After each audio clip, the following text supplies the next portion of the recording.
Isn't this like the hype tail? The tail of hype? The stupidest shit ever, dude. For 3 years, we will not release a fucking game. Even I can do better. Even I can do one person, dude. I can punch them in the face. Yeah, my game is gonna suck ass. But I can do better. You know, I can make a cookie clicker that everyone enjoys. Instead of something that everyone is just hyped about and then disappointed the other day. But they're gonna hide their disappointment because it's gonna come, I'm so hopeful. Okay, Hytale comes out. Where's the competitors though? You need competitors too. That would be pretty nice. Just like Minecraft had Terraria as a competitor immediately, almost. No, that's pretty cool. So Hypetail, I don't know. Maybe it's trying to dodge competitors right now, or maybe our stories are so linked and so convoluted right now. Who knows? I call Hytale Grailmore still. It's not gonna change. Grindmore? Girlmore? I don't know. Go figure what that means. Anyways, we're gonna talk with YouTube CEO. I'll take her rank one more time. Because I'm gonna be watching these videos. It's not for me, is it? How I work. I typed in on YouTube, I am YouTube CEO. Because that's gonna be probably the name of the video, isn't it? Isn't it? I guess I have to double check this one, but Onision did it for me. You know? I'll take Onision's word instead of Penguin's word. Because that's lame. That's a lame name. I'm sorry. Penguin Jesus. Anyways. I'm pretty sure I watched all of these four. I'm pretty sure I don't give a fuck what Captain Sparkles have to say. Let's see here. YouTube unders. I think I watched this one too.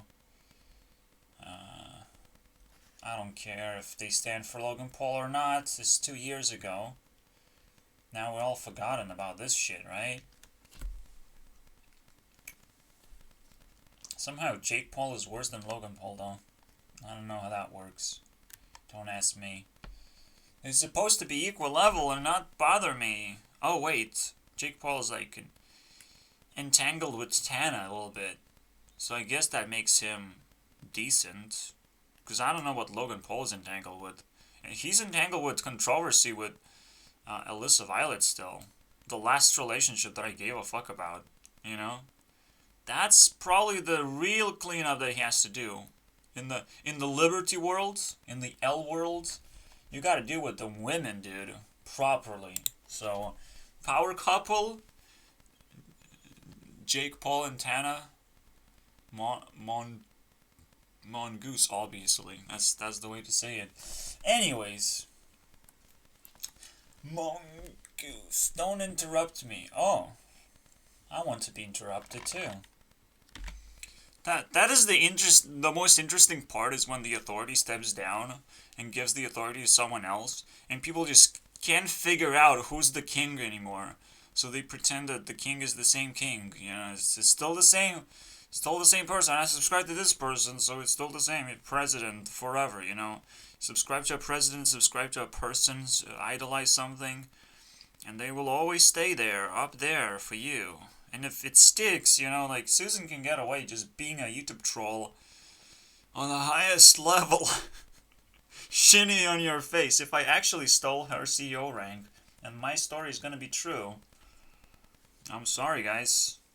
You're gonna get shit in your face. That's an old woman right there. She knows how to shit in people's face. I would be scared. I would be scared to finding someone old, 60 years old, a leader. No, please stop. I don't need that. There's nothing disrespectful about it. It's just like, you know, like someone has to take hold of things, right? Even Stefan Molyneux kind of backfired on himself by introducing his little daughter in his videos. And then he, I think, got deleted. Then he got deleted. It's kind of crazy, like, how ruthless YouTube can be. No, in a way, it's almost like giving a green flag of like, yeah, just take care of your daughter. Have fun with your daughter. Jesus Christ, old man. So similarly, what I say here, I'm like, hey Susan, don't you think? Like, I think you do think. You just don't want to tell anyone about it. Oh, okay. You're just a little bit embarrassed now. Her saying diversity, diverse place. I immediately triggered, dude. Isn't diversity about letting people express their opinions?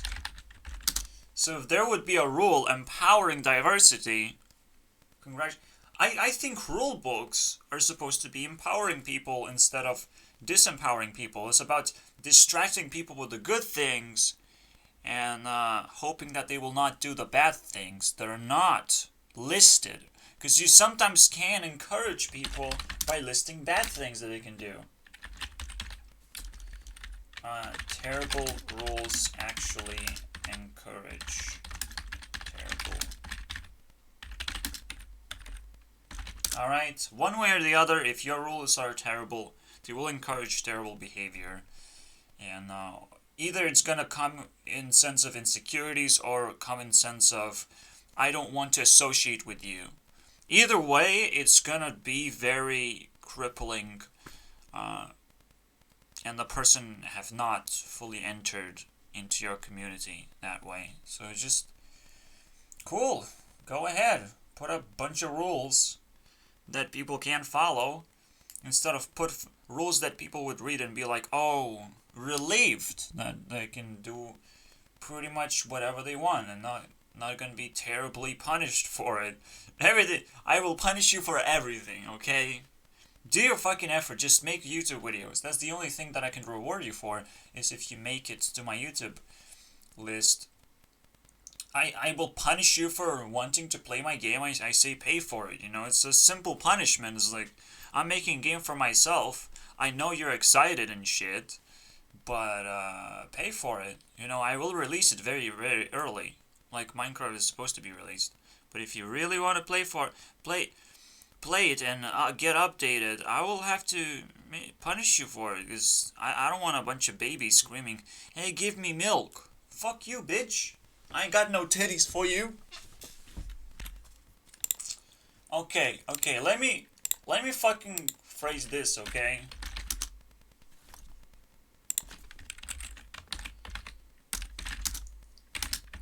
Wage gap reminds women that they have to do extra work. Winky face, okay? Please. It's a different kind of fucking work you can do, women. And if you do just work and pretend to be just like a man, that's not gonna cut it, dude. That's not gonna cut it. Please. Rethink your priorities a little bit. Let's manage pay. Well, what about what happens after pay? That also matters, you know? People getting paid, and then all of a sudden the world stops and doesn't think about the consequences of getting paid, and who gets paid, and how they spend money, and what kind of extra opportunities they have to earn money. We don't think about that. Okay, keep sexuality in politics until you figure it out. Keep it. You know, you probably need to figure out what sexuality is. I don't know. Are people seriously using Twitter? How can you do that? You can't even edit your posts. It's ridiculous. And what am I supposed to do? Delete? View tweet activity? What am I supposed to do? Yes, it is disposable, easily disposable things, but like, I'm not one of those people who just takes something and deletes it and there's no option in between. You know, that's fucking stupid. Of course, people want to keep it a historical move. Every move has to be a historical move and unchangeable. If you can change it, it becomes one of those Mandela effects of like, oh wait, what? What is real? But if you care about a tweet, keep it for yourself, dude. Just stash it in your fucking asshole. If you think you really need a carbon copy of it, unchangeable, unedited, that's cool, dude. It's totally fine, dude, to actually build your own profile and then stalk other people for what profiles you like them to have at a specific point in time. It's like, oh my god, he said this thing because it's fucking uneditable. It's ridiculous, dude. That's how people attack each other. They create straw men all the time. You know? So that's my answer, basically.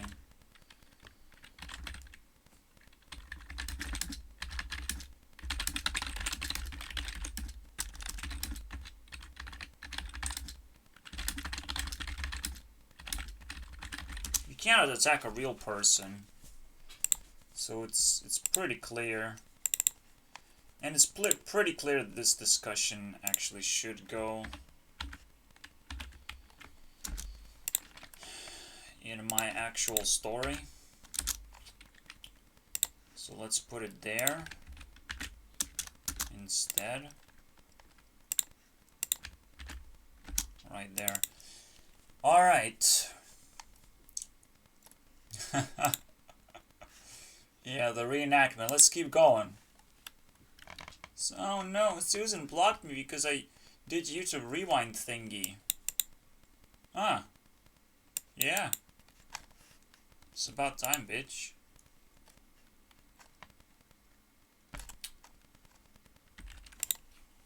And when I say swear words, they're not fucking told to anyone. They're just my way of speech. It's not even hate speech. It's just my way of speech.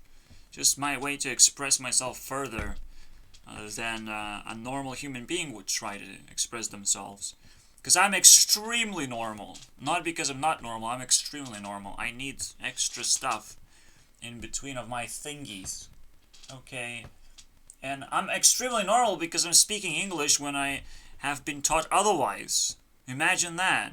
Yes, I have been taught English at school too, but it's not my home language, right? So it's a little bit of a struggle culturally, right? So I should, not be blamed for swear words.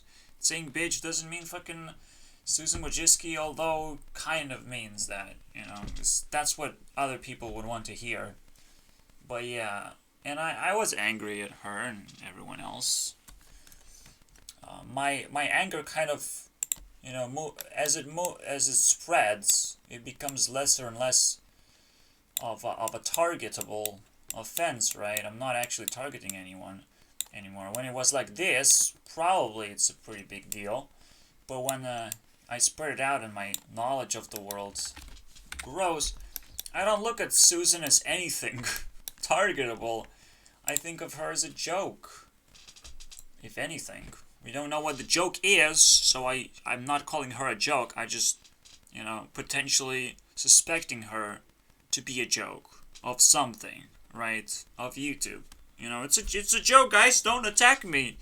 It's a joke. Someone else wants to be a YouTube CEO. It's right, this guy. And everyone pointing at me, and I'm like, oh yeah, I want it. In the middle of nowhere, just get pointed at.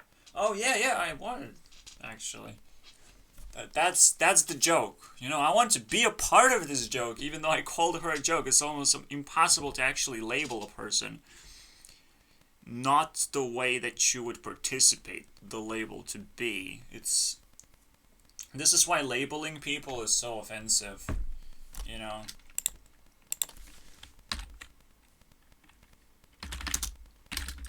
Don't label people with negative value. People love free stuff. Okay? So why would you label something in your vicinity as negative, if you paid to get rid of that thing? That's pretty good.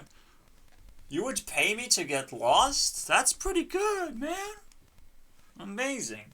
Negative labels, that's what they are. You know, it's the funniest thing. I love this. I'll just give it a star. I'll give it a star normally, right? Thanks. Often enough people give me negative. I mean, no. I just kind of. Can I rephrase this? Because otherwise I can't put it in as a star anymore. I have to be able to rephrase this as something even more peculiar. Maybe later on. That's an interesting graphic someone spent a lot of time labeling. You know, labeling her as a fucking zombie monster. Sounds about right, dude. Of who you are, not she is. There are no monsters necessarily. It's just, oh, I don't like something, so I'm gonna put a blame on someone and see how that works. Because if nobody wants to get rid of me and take me away, two things, right? Either they don't see free stuff in me and they see me as a nuisance for sure, or I don't know, I do have value, and then it's an expensive thing to pick up, and they don't have anything to do with it. They don't want anything to do with me because that's expensive. Yeah, you hold negative value in something, but you bought it potentially. You bought into it. That's what happens. Oh, hey, person who just bought me into it.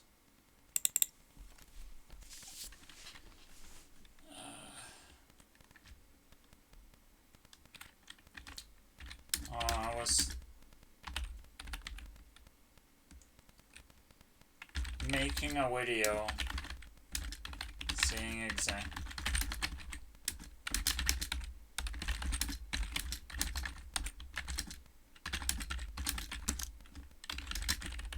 So cool, dude.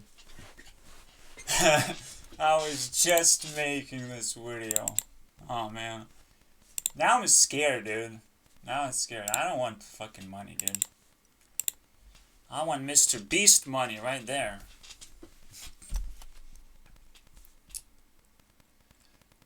I want liberation money. I don't want money that comes at a cost of hard work. Okay? That just made me feel fucking bad. I think what makes Susan Wojcicki a joke is the same thing that makes everyone a joke. You're being too fucking serious. Put on a fucking clown suit and make everyone happy. Because that's the easiest way to make everyone happy. Because you were serious your entire life. Well, look at you, you're talking... You know, I'm serious. I'm making rant videos. But I make rant videos with the spice of... Okay, I'll buy this label. I'll do this funny thing. I'll fucking swear. I am not serious in terms of how I deliver things. I'm not professional. I'm not trying to gain maximum self-esteem from doing this, right? I want to be a normal human being after I do this, because it's a work that I'm doing. I want changes. I want real changes. I want to declare myself like YouTube CEO, so you empower yourself. Probably not gonna give away my title that easily, honestly. This suits me well. But other than that, you know, I'm a big clown to myself. I entertain myself all the time, and I care about, you know, women a little bit too much, maybe. Susan Wojcicki, don't show your face too much. Okay, you can show your face, but you don't show your legs, okay? That's that one spot that doesn't fucking cut it, okay? It can hurt me, okay? Don't show your legs. No! And then I get married the next day, so that's the clown fiesta that I have to endure, okay? I can't... Anything below my brain, I don't think works anything but for women, basically. My hands and legs and everything's tied up, except for my mouth and, well, my head, basically. Because they don't have a D I can suck. Okay, so I just won't need to use my mouth, I guess. It's not like I kissed a girl to know what that fucking means. So I don't need to use my head, basically. That's all I know. But everything else they have hijacked. Please help. Send help, guys. Again, just don't be too serious, because that is exhausting. There's so much value. There's tons of value in not being serious. Alright,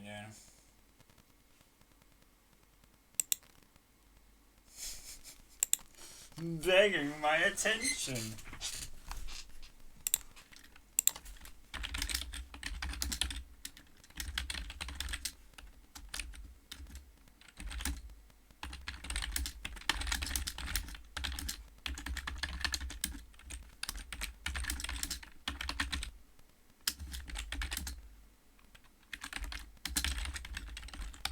You know, maybe I'll question myself in 1-2 months. But otherwise I do reply all the time. I don't know, man. I can't help it. You have more effort? Is my question. You know?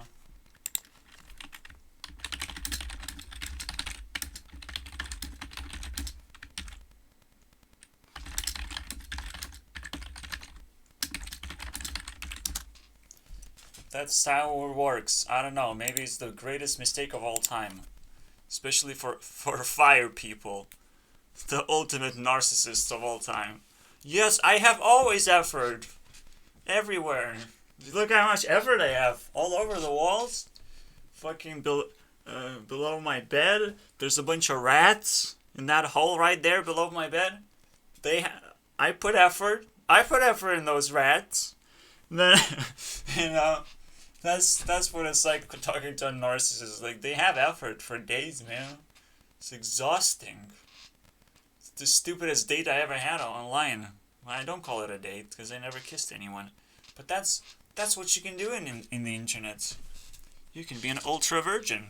Ultra virgin squad. Annoy every girl in the universe. And not get in trouble.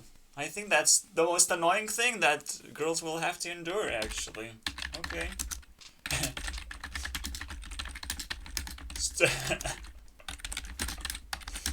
To brew girl apocalypse.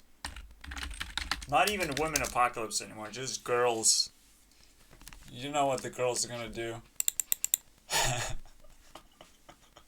Yeah, put pretty pictures of yourself. Let's see how that works. Let's see how you get away from your own effort to tease people. If you get a bunch of Sims, maybe that's gonna, you know, keep you on your toes for a long enough period. But I mean, until you lose all your beauty and shit, that's cool. But then there's still gonna be stalkers who are like, "Oh, you were pretty 20 years ago." Wait, what?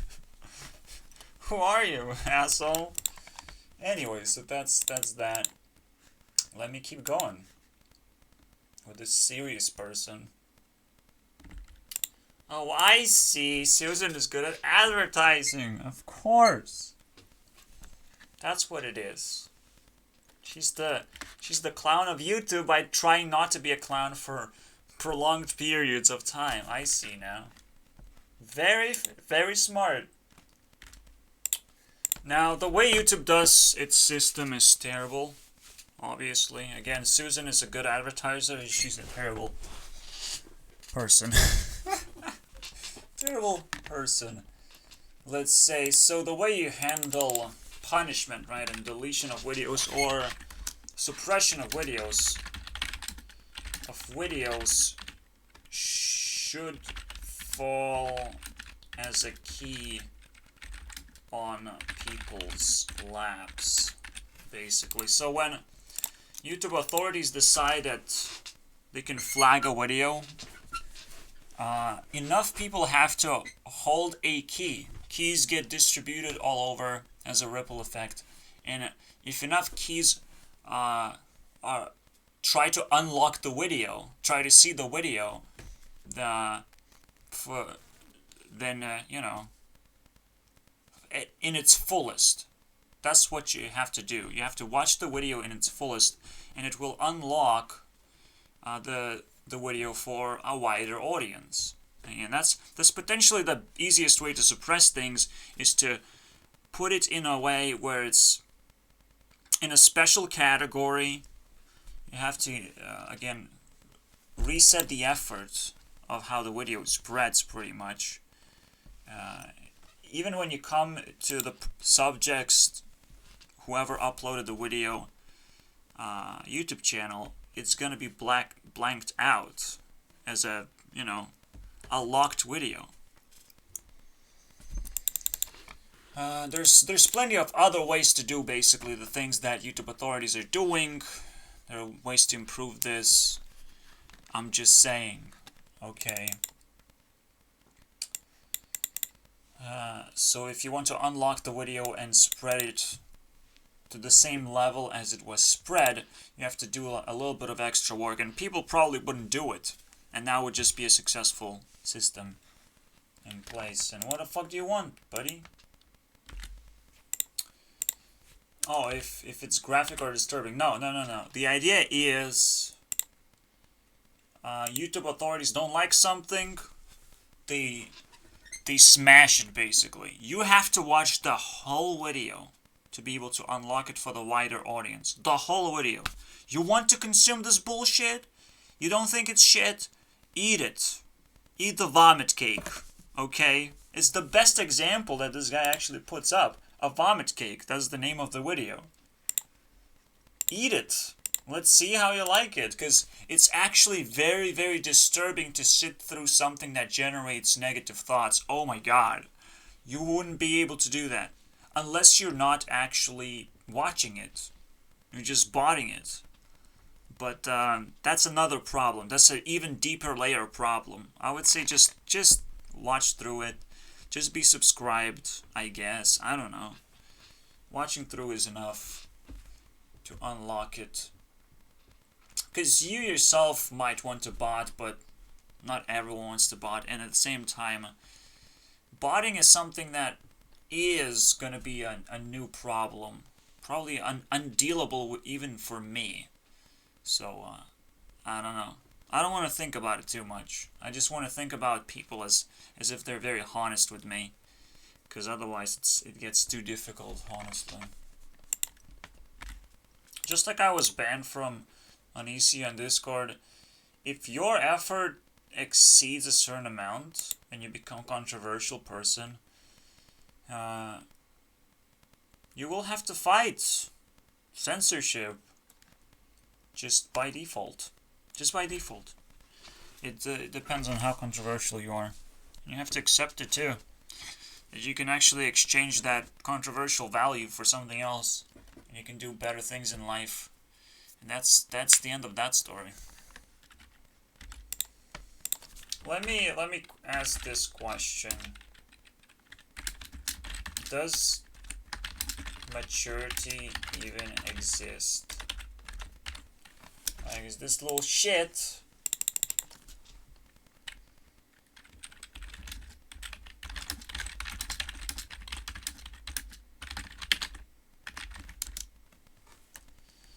because again, it's just about play with words, right?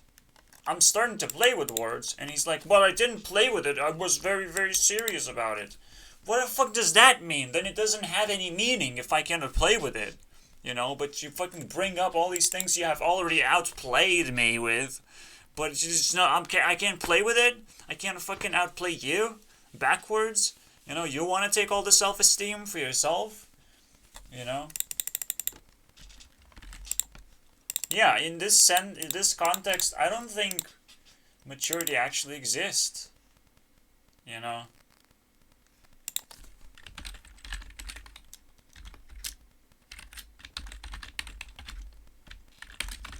I have to assume that hitting maturity is once in a lifetime thing.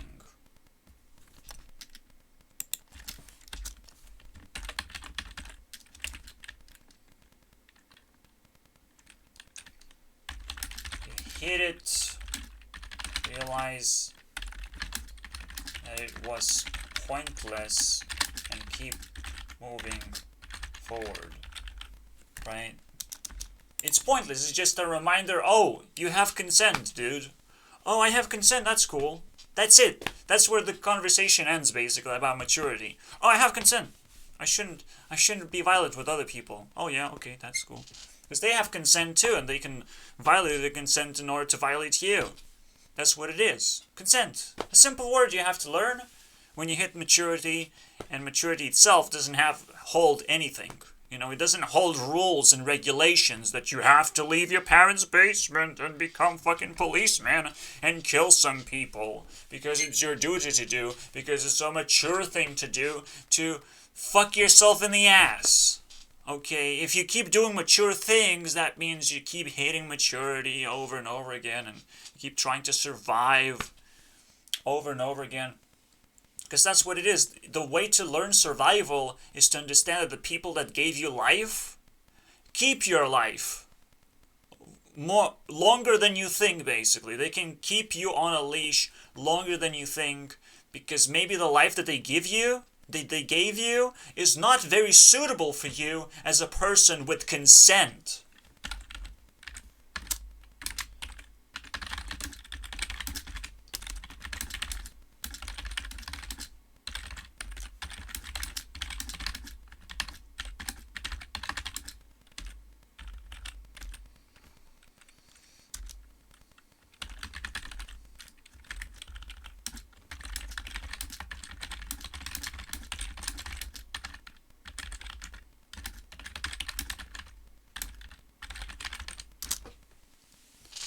Yeah. By 18 years old, you get the ability to not consent to your life. And so you go back to the basement because, well, take care of me, Mom. Get a life. Surround me with your stupid ass behavior, because right now it's about time when you actually do it. And she's not doing it, so I keep living, because she's not actually cutting off all the resources for me either. She's doing food, okay, I'll share my food. She's doing nothing else but that. She cleans, okay, she cleans everywhere. That's fine, that's cool. She doesn't do anything, you know? My mom is a fucking baby. I don't know what happened to her. My dad is a fucking baby that's scared of me. That's scared of fucking dropping his cigarettes while indoors. Or going completely outdoors to fucking smoke. Disgusting. He's scared of actually knowing what I hate and I like. So essentially no conversation happens either. So it's like, these are fucking babies I'm talking about. I have gained consent and I'm just gonna sit here. Because the life that I got is from two losers. You know, that give me nothing but trouble. And when I look around, there's a bunch more losers who consented that their life is totally great. Yeah, if you're stupid enough, then your consent is going to get you in trouble, and you're going to keep on maturing forever, basically. You know, maturity, yes, you hit it. It can linger a little bit. I don't know. I don't think it's more than 18 years. Yes. Okay, we can treat it like this, right? You hit it at 18 years, but it lingers because it's questionable material, and you definitely answer all the questions at 25 what consent is. Definitely should have done that by now, you know. But maybe you kind of answered all the questions here, you know. Oh, it's oh, I get it. And then you realize it's just the barrier that you have to ignore. The next barrier that truly matters is another barrier, so you question that first. And if you don't question, you're not going to break through that. This is a barrier of purpose. All right. This is what would you do if people actually left you alone and gave you the things that you would normally need to follow your purpose. You know, as long as your purpose is not violating consent, as you have learned, right? So now you're just kind of figuring out, okay, my purpose may exist, may not. You keep searching for your purpose too. It's not an easy thing to actually define. But in the end, if you're not violating anyone, you'll find the purpose. It will push you forward. You'll find things in life. You know, you learn that the purpose is very vague proposition for your life, and you will keep finding things that you want to experience. And when the experience is over, you look for another purpose. So to understand that a purpose is not exactly one thing, it's a lot of pieces interacting with each other. That's an important thing. That's an important breakthrough moment as well. But right now I'm questioning what I just broke. I just broke this fucking tier. Okay, I broke into it. So I don't have to fucking question that. But, you know, people question their parents' basement. If you were rich, you were living in a basement. You were living in somewhere where you don't want to go back to potentially. It depends on how much influence those rich parents of yours have on you. Because they probably are very demanding. But other than that, you know, people have levels and levels where the rule blurs out, and living in your parents' basement is the best thing you can do to them, not to yourself. In terms of, it's just at some point people are just so stupid they just feed into a meme, and the meme turns out to be a demon. Huh? Who would have thought? Again, there's no way to be fair. And that's what people keep looking for. It's like, well, YouTube is not being fair by removing one person. Why they don't remove everything? It's like, what the are you thinking? Are you thinking straight right now or not? Because, like, who cares, dude? You care. You're the only one who fucking cares in the first place.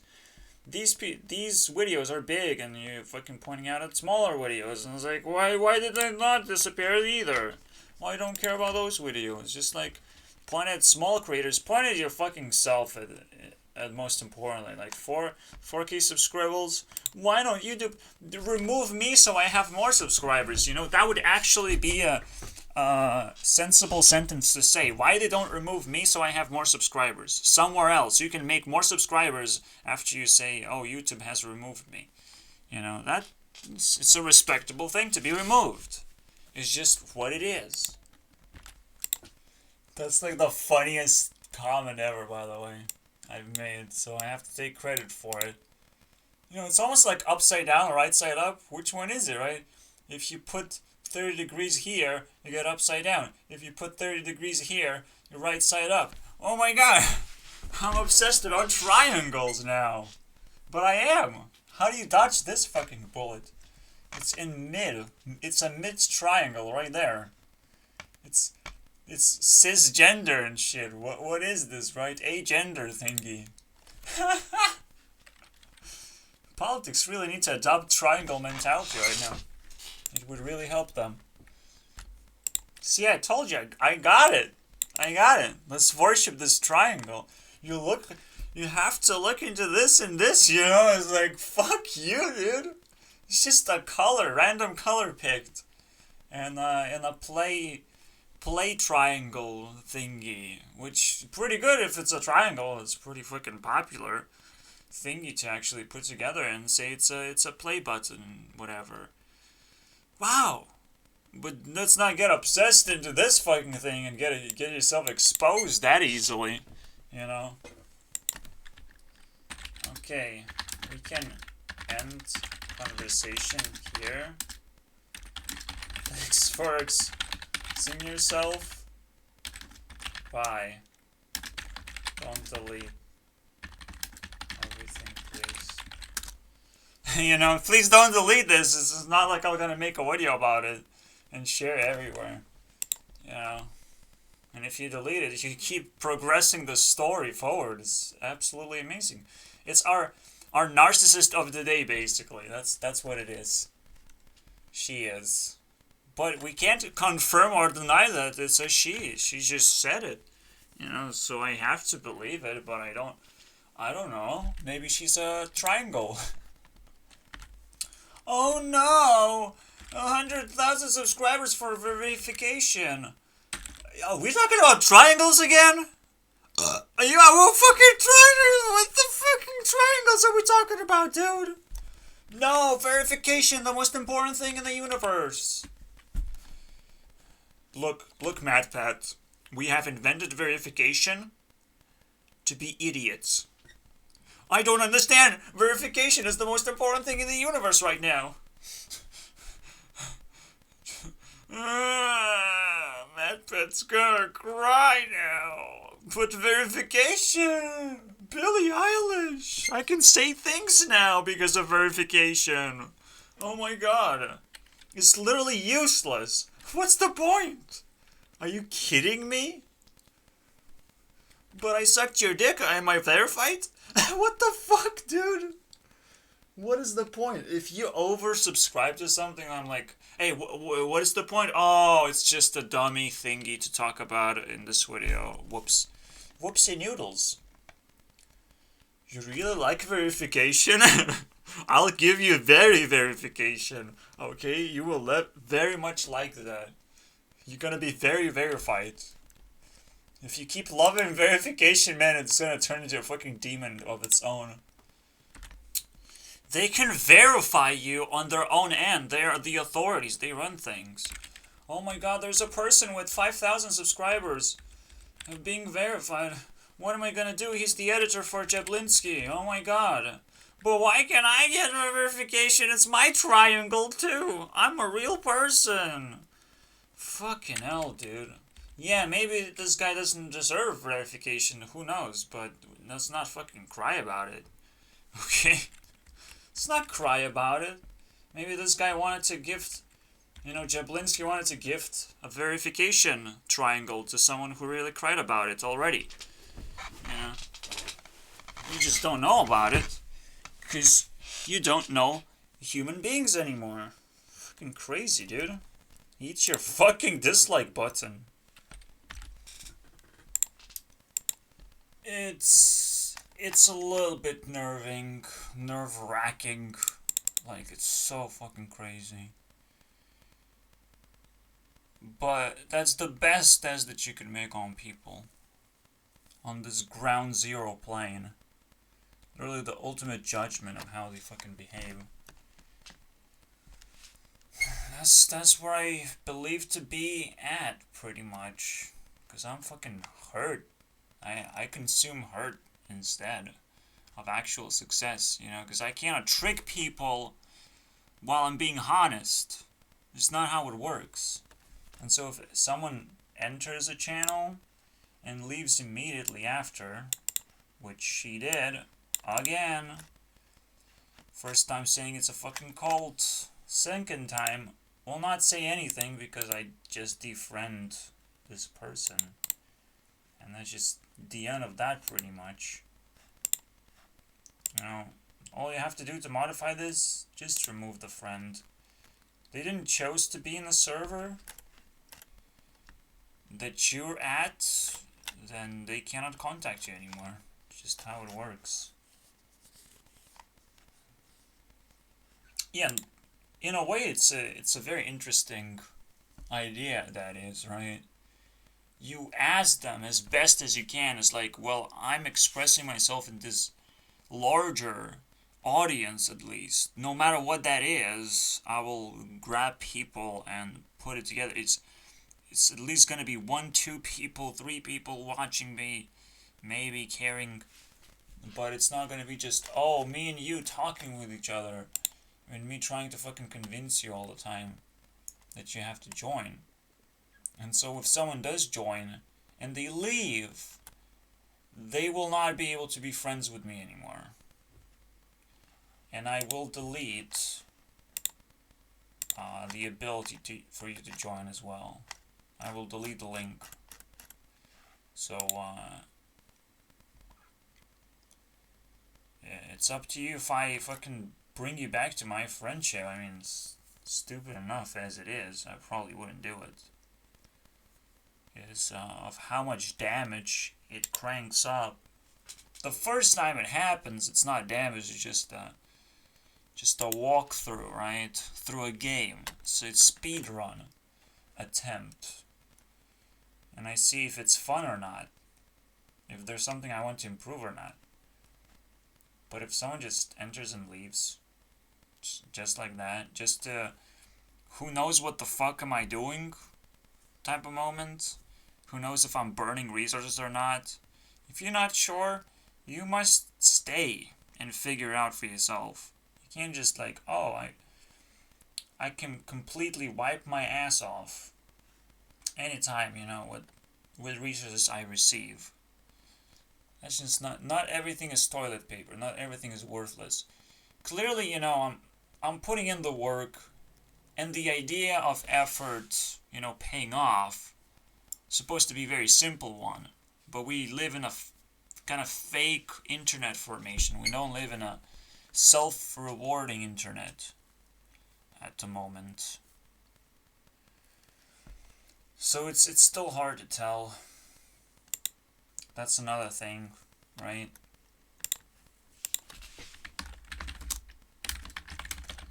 Why is the entire internet so fake? Well, the idea is that you have to go to a certain depth to understand specific moral problems. And until you get to that depth, you can't. Actually, you can't understand and appreciate honesty. You can't appreciate good people. A lot of things just don't kind of work out. Is the understanding of like, if someone pulls a gun on you and then decides not to shoot you, that's still a good thing that happened to you that you should be appreciating. That someone did not use their freedoms even though they had a freedom to. Because they brought a gun into your place. They brought the gun all the way to you. With the freedom to be able to destroy the shit out of you. And they didn't do it. That's kind of cool. Obviously, you don't want to see that person ever around. And this is the moral dilemma, right? What you should appreciate. You have to learn crazy things to be able to appreciate it. Otherwise, you're just like, oh my god, you're the worst person ever. Well, there's some hope that things could have been way worse. And the hope that you can invest something somewhere into something. Seek for morality, right? Seek for an exit from bad things. But if you seek for an exit all the time and apply the belief that everything is bad and you have to run away from everything, that's a little bit annoying. That's like, well, you still don't appreciate effort. Again, the effort is that you can sneak in, you can take a lot of freedoms, and point a gun at someone just to prove something. In a way, that's kind of what I do when I'm being honest. In order to be truly honest, you have to put a person into a corner and show that I'm not gonna do anything bad to you. Now, this one time. But one thing that will happen is I take full authority of your life, pretty much. Because you let this happen, pretty much, as well. You let yourself be cornered, completely disabled, completely understood, sucked in a bunch of effort, sucked in a bunch of, attention, and it's like you still don't get it, you still don't get it. You still think you own so many things. You should just give it up and start a new life if you want to escape, It's not like I want anything, but I can now have it. If you're not being nice to me, if you're not being friendly with me, then you don't know what I need, so I can take whatever I want whenever I want. It is a pretty insane moment. But in that sense,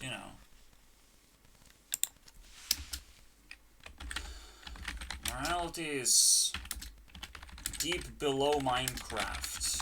Okay, mining and crafting. Keep digging, guys. Maybe you'll fucking get there someday. Otherwise, everything is fake. Especially Hightail, you know? Especially Hightail. If you ever wanted the most fake thing ever out there. It's the one that teases you for 3 years, doesn't actually deliver you much to think about, to experience, and or delivers you things, experiences that you might not really care about. That's a problem too. But eventually, things gonna be not so fake, because, you know, when you put out fake things, you're putting on pressure to actually deter haters somehow. Deter all the negative attention too, for everything being fake. Because people will start figuring things out. The reason why internet is so fake, because it's able to afford that. When you break through, they'll just pay you, you know.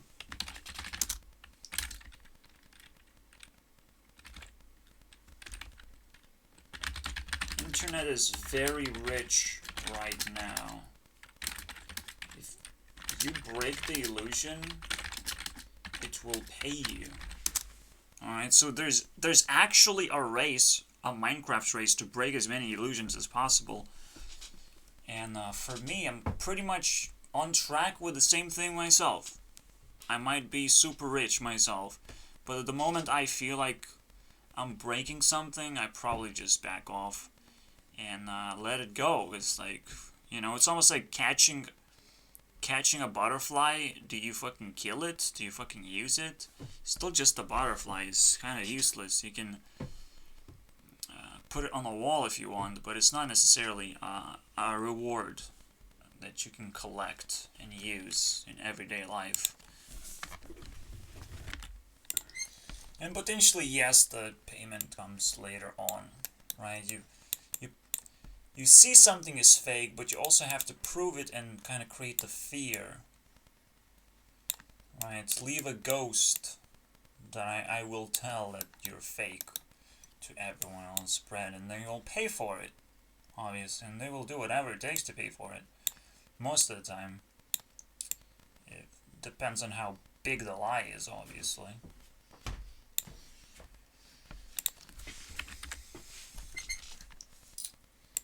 Anyways, that's garbage. We can continue trashing Susan Wojcicki. What am I doing here? She went quite far. Right now, the day is closing out, so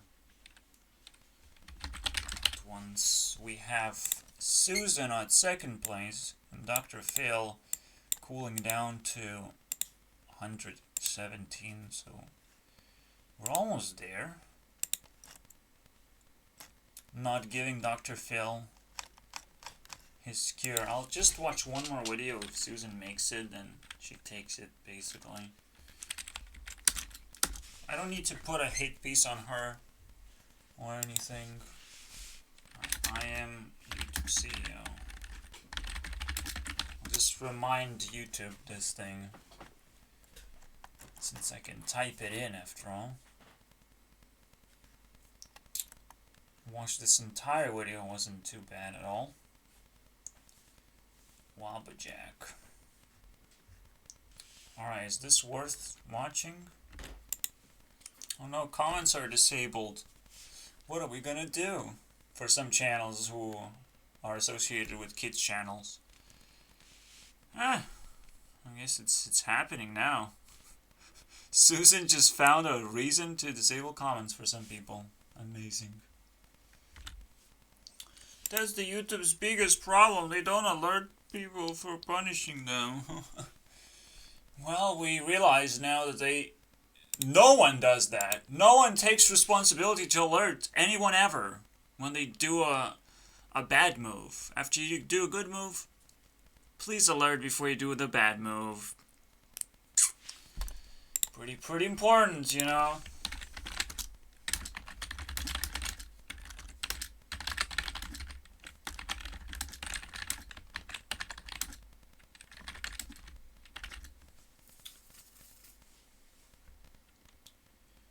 Undo. You know, please send the alert. We probably need to know. But it's, again, people, they might not fucking follow up this rule. And pretending that rules are inherent in the world, that's how the world works, you must be insane, I would say. People break rules all the time. The only thing we can do is spark passion about something, and then the rules just kind of follow through. Because I don't care what's wrong with YouTube. Maybe you just fucking break your legs at this point. And you pretend it's okay. And you're not gonna get any criticism for that. It's like, when you focus on something, yeah, you can put a lot of effort into that, but the idea is, I'm scared how much people care. I'm scared. Wait, Poppy Harlow actually exists? Is this the fucking, predominated PewDiePie idea that this is the video that I'm gonna watch?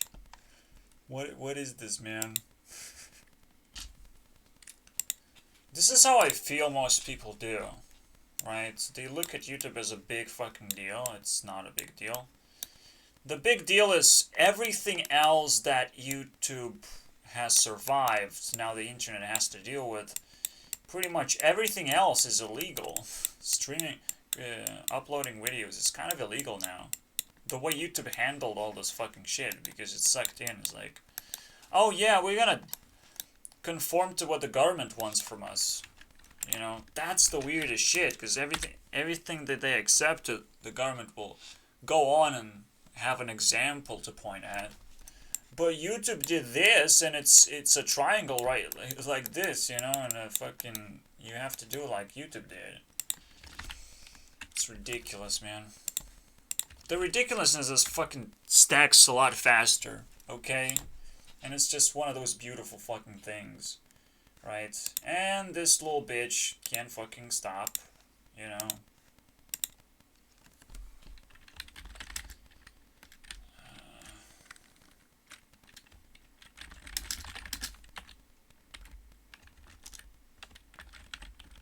No.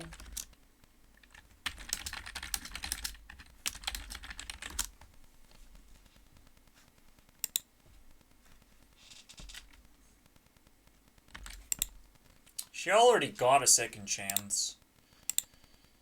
I can't delete this anymore, because, like, it is what it is, but, like, fuck this bullshit.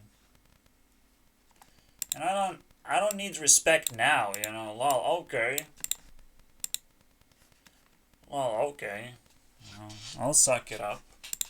I'll pretend that my body did not fucking struggle for a few seconds trying to figure out what is going on, but it's my DMs though, you can still... It's ridiculous, dude. So, yeah. As much as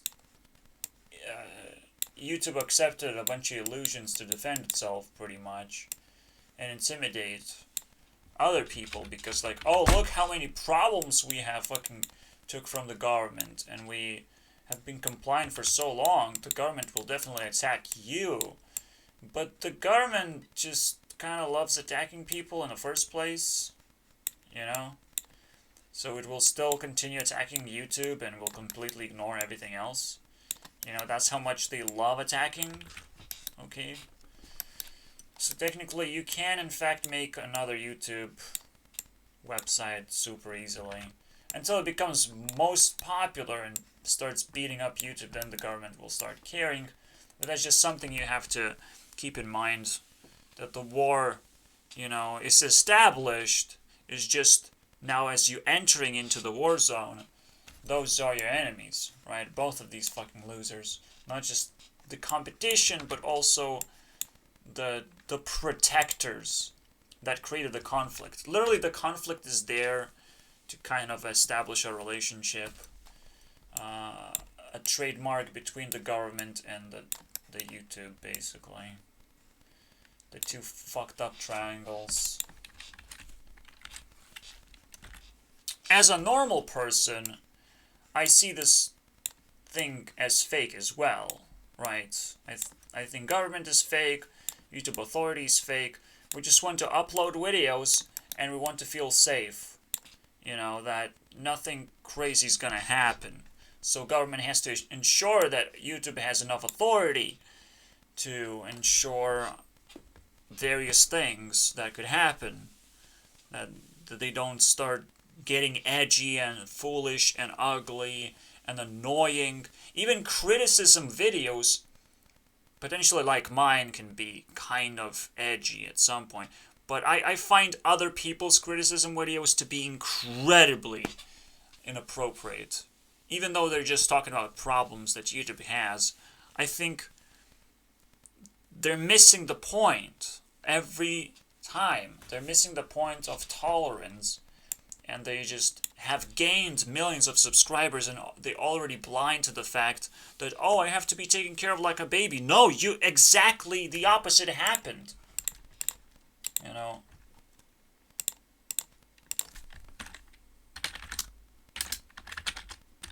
Weirdly enough, getting subscribers makes you less mature.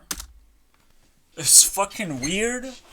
But it definitely feels this way for sure, right?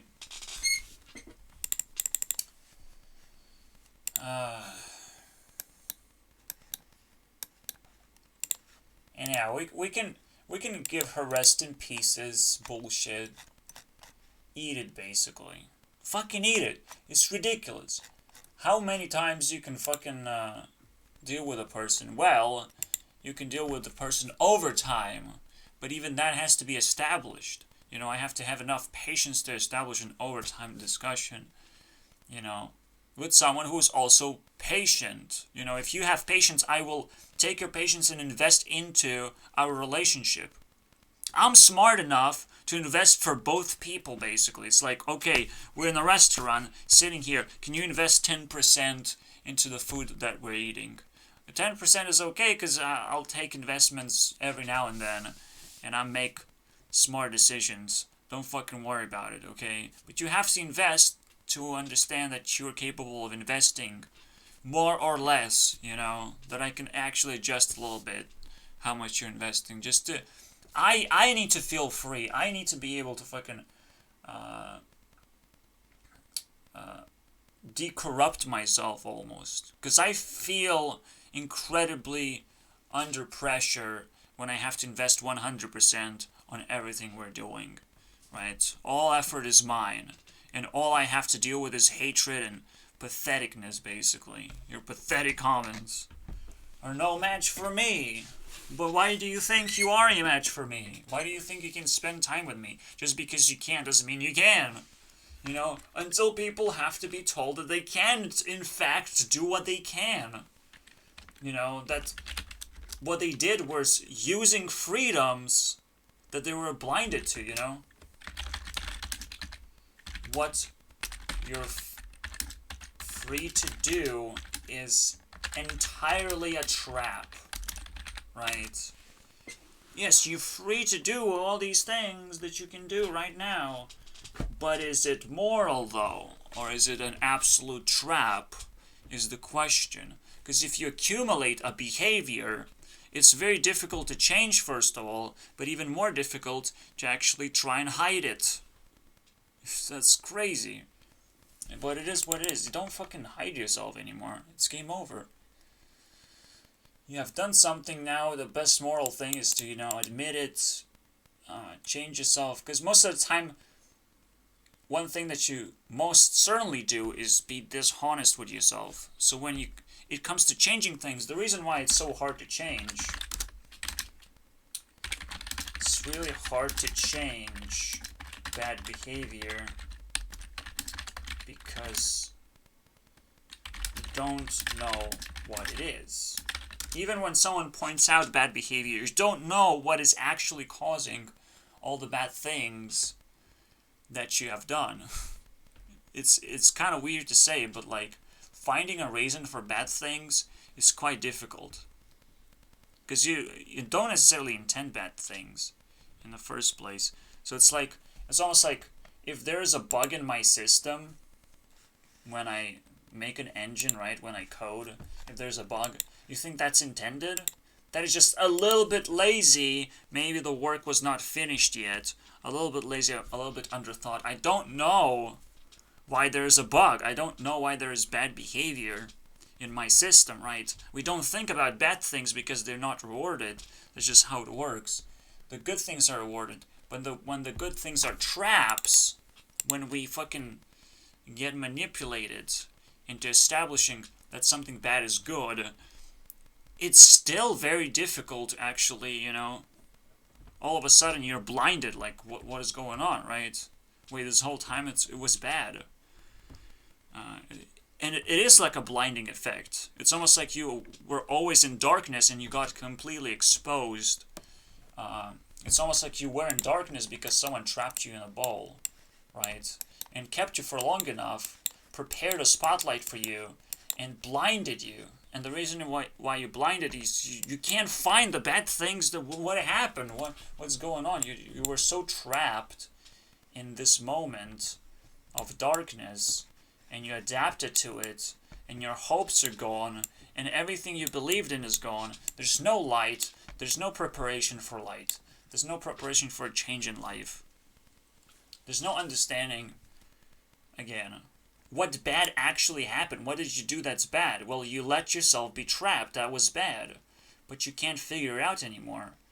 Unless you were expecting that something like this could possibly happen. And then you test out, oh yeah, this is the edge. This is how I break through.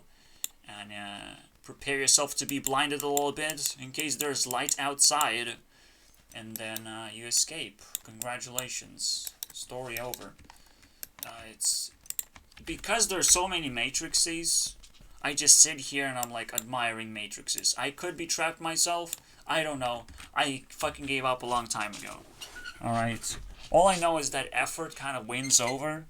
And even if I am trapped, and even if someone is taking advantage of me right now, preparing their own fucking bullshit to unleash on me, I'm doing my own thing, I'm trapping my own emotions and fucking taking care of my own emotions, just sitting patiently, even if it's total darkness in here. I don't know what happened, but I just have to act the part in case that's how I feel, right? There is always an escape or a solution that you wouldn't normally pick, but it definitely doesn't come through adaptation. You do have to invest effort that empowers you and not disables other people. It's just the easiest,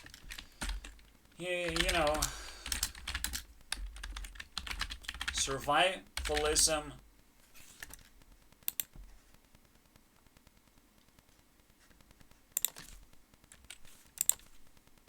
comes as a one-rule wonder. Don't use violence.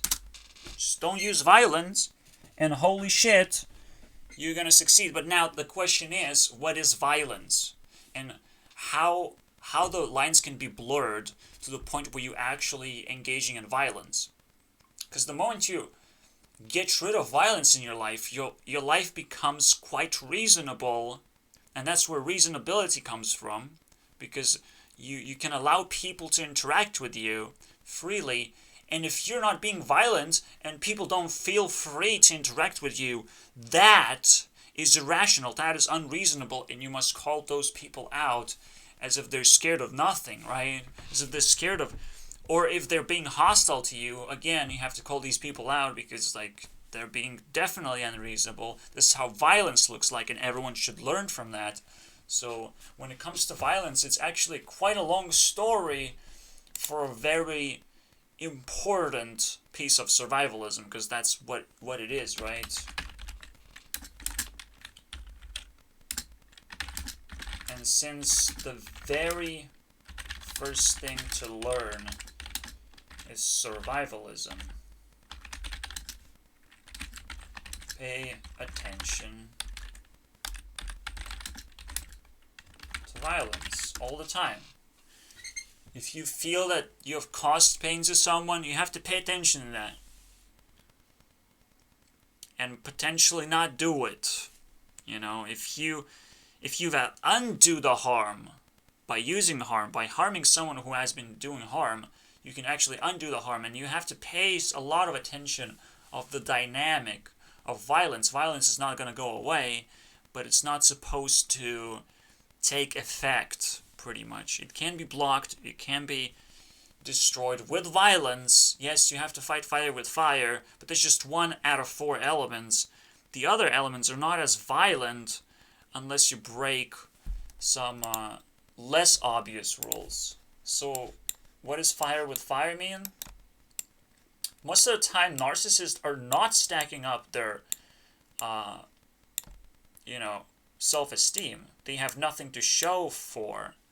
They actually create privacy around themselves and demand privacy, but at the same time, they exist, so they demand attention just the same way. The same way as they demand privacy, they demand attention, and that just doesn't make sense because you're violating yourself. And again, because in this case, violence is very obvious. If you have nothing to show and you still demand attention, that is impossible, right? There's just plain impossible. But if you can put effort, and this is why effort matters, and why effort is always so fucking easy to reject, for everyone. Everyone just wants to reject effort. Because everyone who puts effort have to be respected. Have to be uplifted. I have to be uplifted. I work 3 hours. Where's my fucking candy, asshole? Just because I say asshole doesn't fucking mean that you can take an exit. You watched my video to this point and all of a sudden you get offended. That's ridiculous. What's the point? What's the point of getting offended? You're just actually violating my ability to speak. That's what it is. I hope you're reasonable about it. And my friend would do the same fucking thing. It's like I insult him every now and then. I slip. And it's like, I can't deal with this. I can't deal with this guy slipping. I'm not slipping. It's just how I talk. I'm very offensive. And I want you to react. Because that means you're sitting on edge of your seat. And you're investing into the conversation that I'm having. That you will listen when it's very interesting. And you will not listen when, it's more offensive than, worthwhile. So that's cool. I will be able to use you as an actual friend, as an actual member of the audience, and feed you things that you're invested into, and see you subtract yourself from something that you might not be able to understand quite well, and I can react to that and improve accordingly, right? Based on what audience I have, I can improve accordingly, but right now I'm working with myself. I am the audience. Very simple, and it still ensures that effort matters. That's just how it is, right?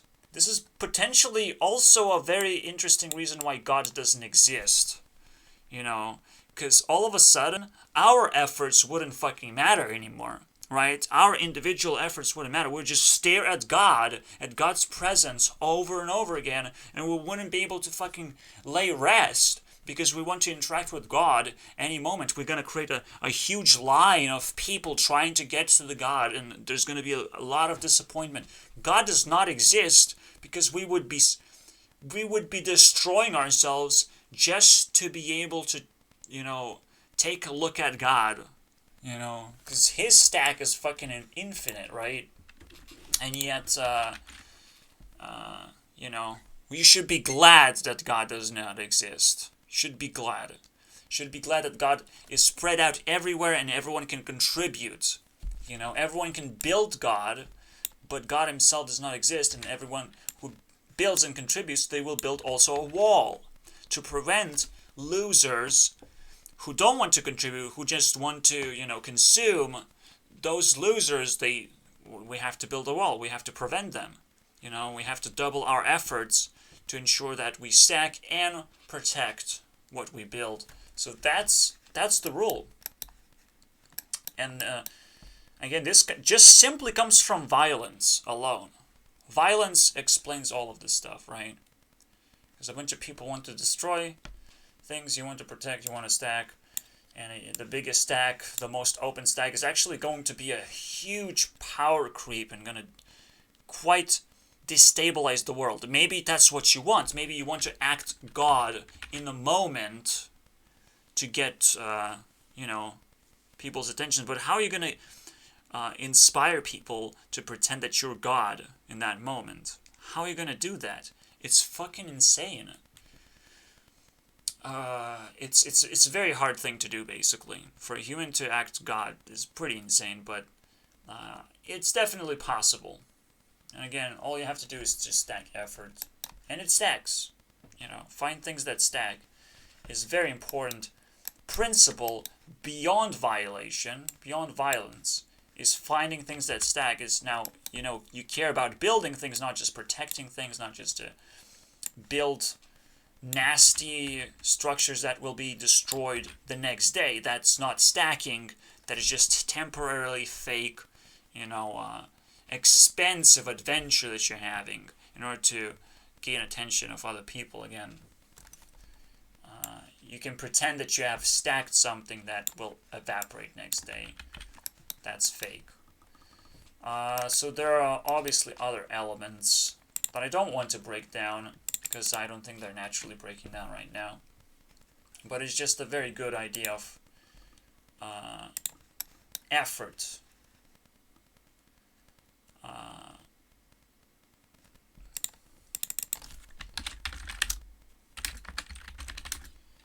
Effort stacks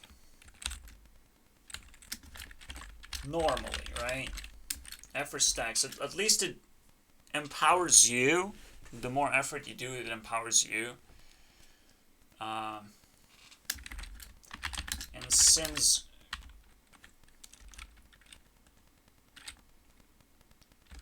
God doesn't show up, respect other people.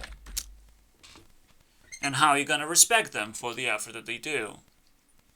And again, effort matters. It's like, do you just fucking hate on a 13-year-old because they have drawn a shitty looking drawing, not a professional yet?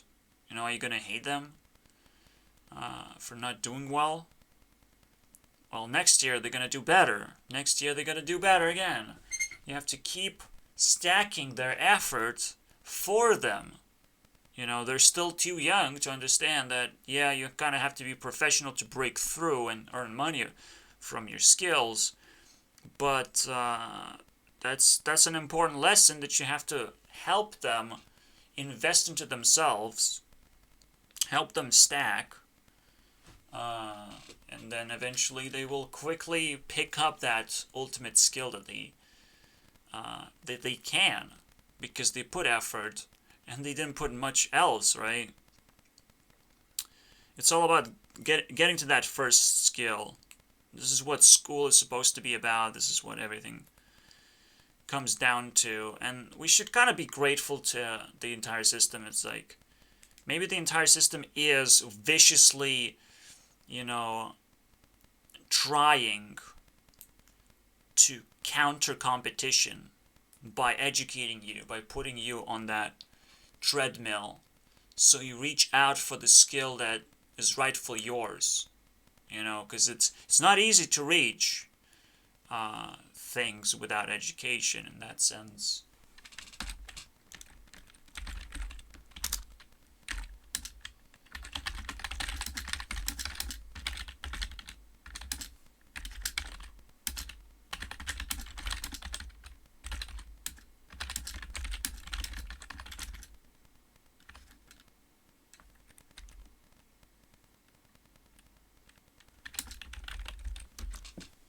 A skill of your choice. Now, yeah, that's the best thing you can say about education. It's helpful.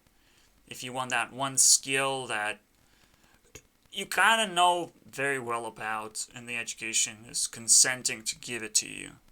Because a lot of the skills that are truly valuable for a human being you're not gonna gain education's consent because it's too edgy, right?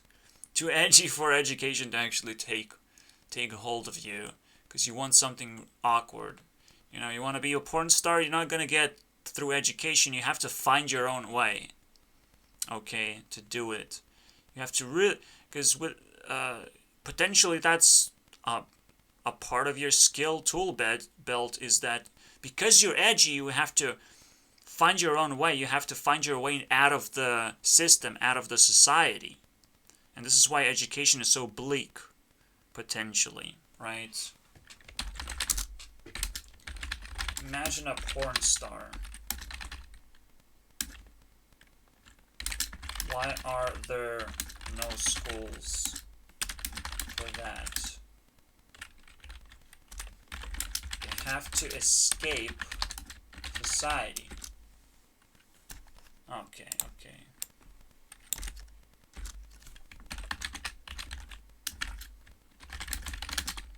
You have to escape society to learn how to be edgy and show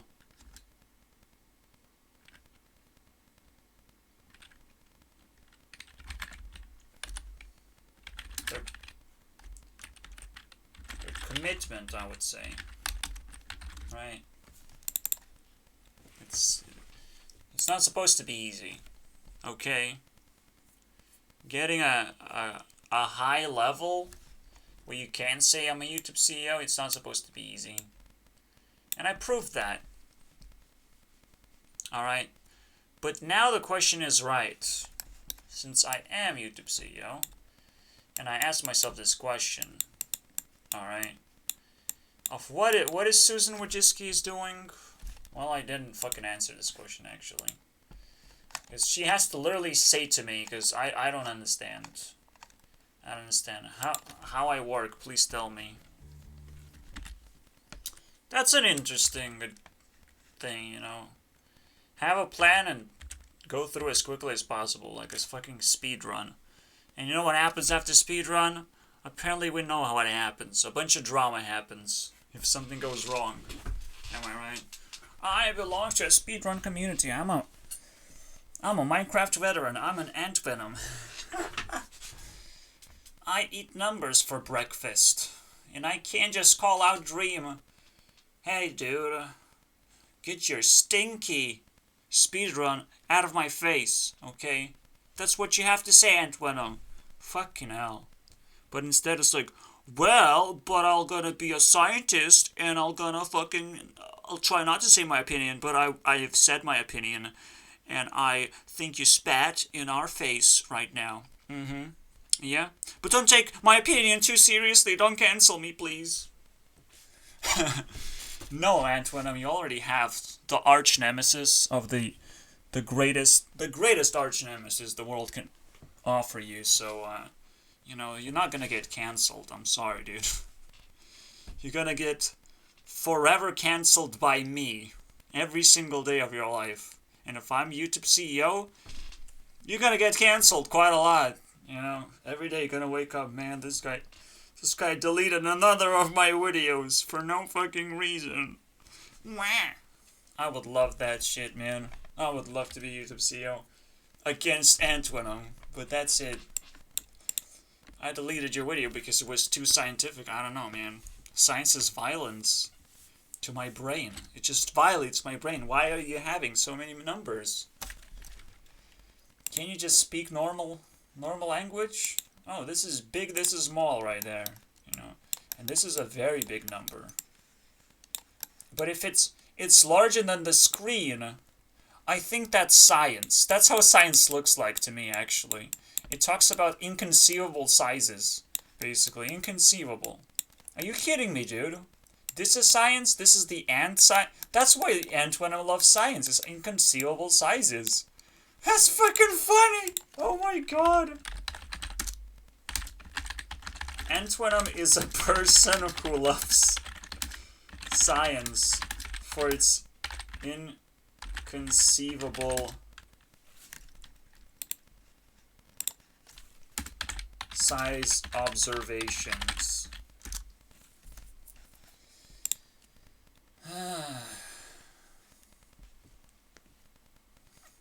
I don't know. I do feel bad because, like, it's the first punishment that I've ever done, so... You know, I'll add a friend and then not talk to her ever. It's not like I want to say anything. It's like, well, congratulations on being the first punished person like that. You know, just like Antoinem is not necessarily my worst enemy of all time. It's just a meme that I have to live with now. And Onision is trying to be that second place meme. You know, I'm not gonna explain myself, but I'll definitely execute you. Yeah. Do we have to steal his $sign again? Do we just have to call him Onion again? Oh my god. So much work, dude. So much work. Transfer Onision to Onion again. Double check if he didn't unban me just for doing that. Because now we have to do that apparently. Am I still banned? Congratulations, then you deserve your stupid ass Onion name. Stinky ass, fucky ass man. Garbage. And, well, Antoinem's girlfriend Graylmore is probably just as stinky as we expected, basically. And pretty much takes the actual second place, while Onision takes the third place. And Graylmore had her own server dedicated to her. I dedicated a bunch of a Hightail News server to her, and I got banned from there. So it's 3 Discord channels I got banned from.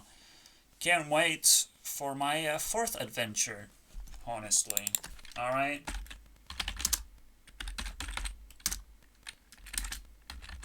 Servers I got banned from. Antoinem, Hightail News, Onision. Here you go. My 3 nemesis right now, because they don't understand either how to run a Discord channel or the importance of Discord. You know, my importance. I don't know, something else, potentially, that's equal as important as just not banning me. So they're my arch nemesis, because they just don't get it. They don't get Discord. They don't get how big this thing is, how important. This is a fucking notebook. You have plenty of tools to shrink me down. You know, this is the rule book in a way. Where YouTube screws over, Discord is not gonna screw over, because it gives you all the freedom that YouTube didn't need it to give to people in the first place. Comments are supposed to be disabled. A huge portion of what YouTube is supposed to move into Discord. Even advertisements are supposed to move in here, which would be a huge move, right? Where advertisements on YouTube supposed to cluster into a group of just candies. You know, you should be rewarded for watching advertisements. You know, just like on the App Store.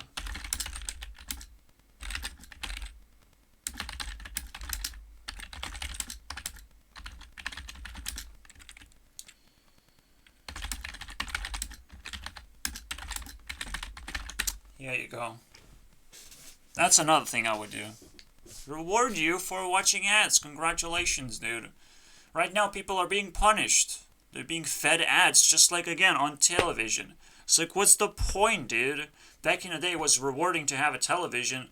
So, yeah, you would bombard people with ads because, you know, that's just what you do. It's very rewarding to have television. And just like YouTube is now very rewarding to watch, but at some point it just becomes a nuisance. If you try to beat competition, you're not going to be able to keep up. So the question is, like, how many weaknesses is YouTube going to show? Is it going to be knocked out completely? Because this is the most intense fight there is right now, you know? YouTube versus potential replacement is the most fierce fight of next decade, I would say. That's what we have to look forward to, I would say. Because just like the spark of PewDiePie getting dethroned, I think the same thing is kind of happening in the background. YouTube is getting dethroned. But the question is, are we going to subscribe hard enough to not, you know, are you going to subscribe hard enough to YouTube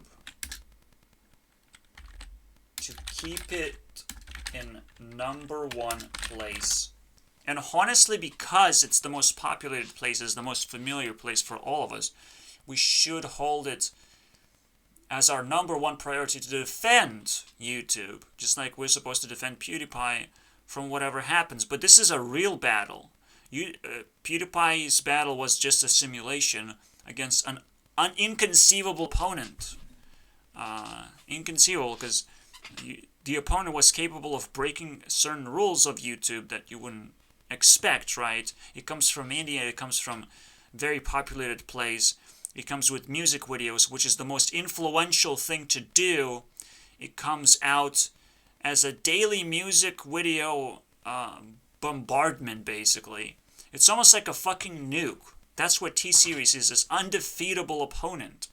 And PewDiePie had no chance, but it taught us a very important lesson about YouTube itself, potentially getting its own opponent as well, its own competition. Because now we have something that we cannot quite conceive, and if Cocomelon wins over as well, that's just another thing that we cannot conceive. Even I can't conceive that a bunch of kids are watching YouTube right now, and they, what's going on, right? And every single step of the way, if you're capable of conceiving what PewDiePie stands for, you will always be struck by lightning when he gets dethroned deeper and deeper into this rabbit hole, I would say. It is what it is, but again, every single time PewDiePie's dethroned, I have to force myself to watch that other channel above him. It's just what I have to do as a YouTube CEO. That's one thing. In order to force myself to love this platform a little bit more than I should, maybe. But it's just entertainment in the end. I can find entertainment anywhere. Anyhow. And I'm the victim. I'm the viewer. I'm the victim of what happens if the YouTube is not clean and subscriptions is just, again, a number that's not being verified properly. The true verification, the triangle that matters next to your profile, is the fact that you are ridiculously clean, that you have allowed YouTube to clean your channel and to truly show the subscriptions that matter. The true contribution, the true subscription count, and it happens to be big enough so it's verified. You know, YouTube has to look at your dick, basically. You let yourself be probed by YouTube in a way. That's fucking crazy, right?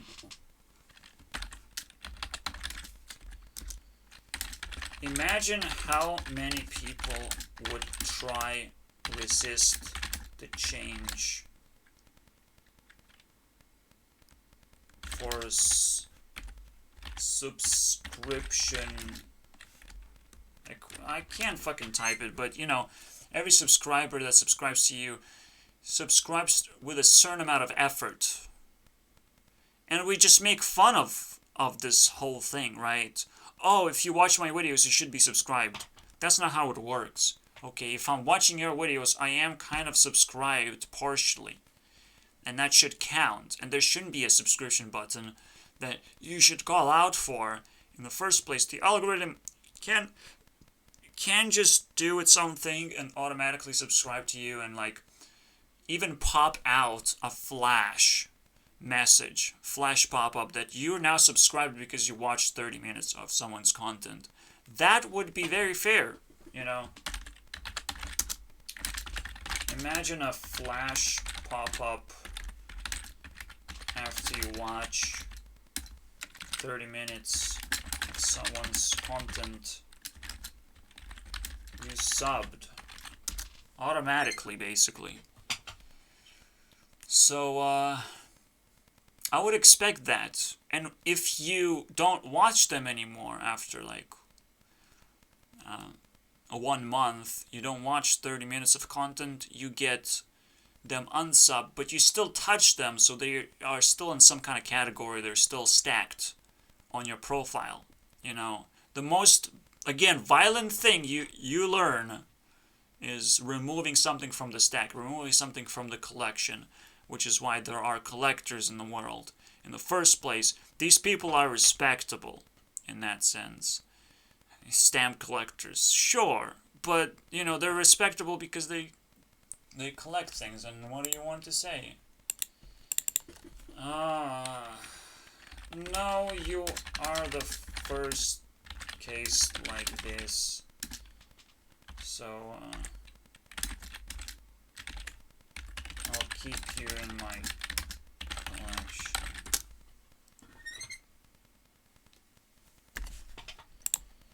You know, I can't miss someone. That's fucking stupid. The expectation that I missed someone is gonna hurt them just as much. And that's about it.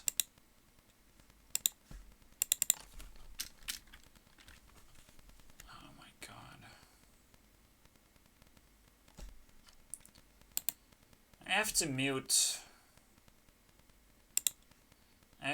her forever, pretty much.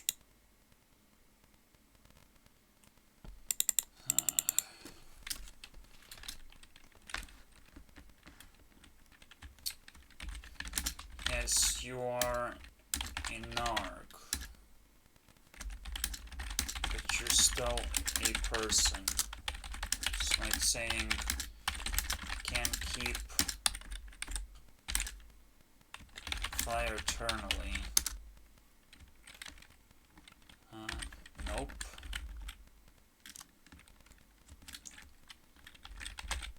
Magic exists. Exceptions. Likewise.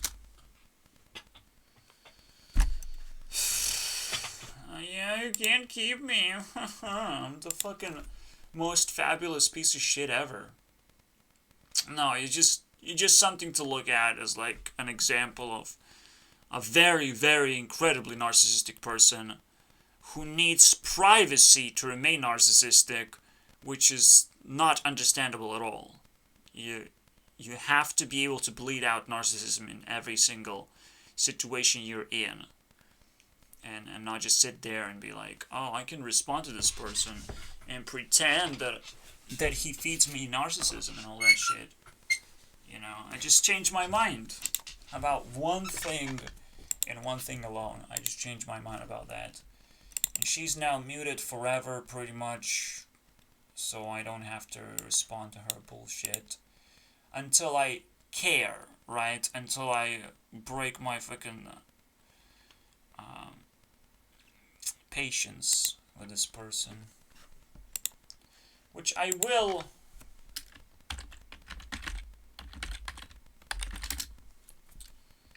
And I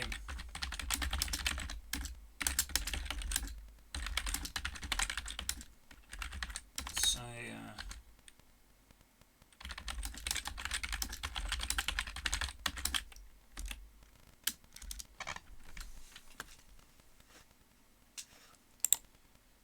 yeah, get the fucking out of here.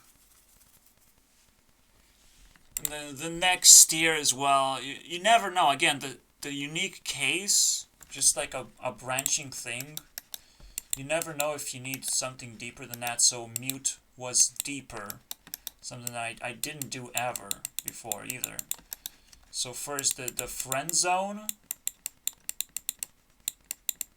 But the friend zone, you keep your friend until you can attach it to some kind of event, and then you hope that they will stick around in this event, that they will not go out, because this is a special stack, right? This is a special social event that you have to stack.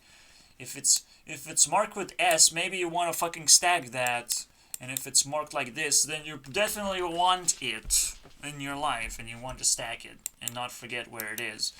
So it's just a very simple thing if you're really fucking terrible at it. And this is why onion is onion, okay? You don't need to stack it, and S is not in the middle of his name anymore, okay? He's not some fucking social gathering mega person anymore. Get the fuck out of here, Onision. Piece of shit. I stole that S. You have to try again, buddy. Please try again, Onision. You can do better than this, baby. Alright, so yeah. If I would have just cut this off right there, I wouldn't be able to mute her, and, well, this way. It's a completely new concept to me. You know, maybe something I have to learn. And it is still a maybe, you know. Someone can just still seize me and pretend that everything that I did was completely useless, pointless, and self-destructive and all that bullshit. It might actually potentially work, you know.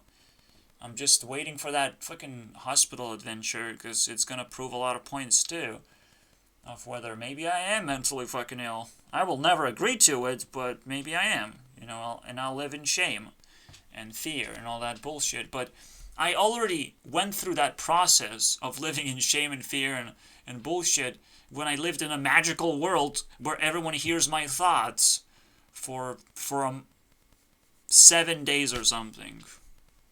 2 weeks or something. I felt the idea that everyone can just hear me. Everyone can just understand me. They can read the shit out of me. They can smell the shit out of me. They can do whatever the fuck they want with me. And it's just the fucking...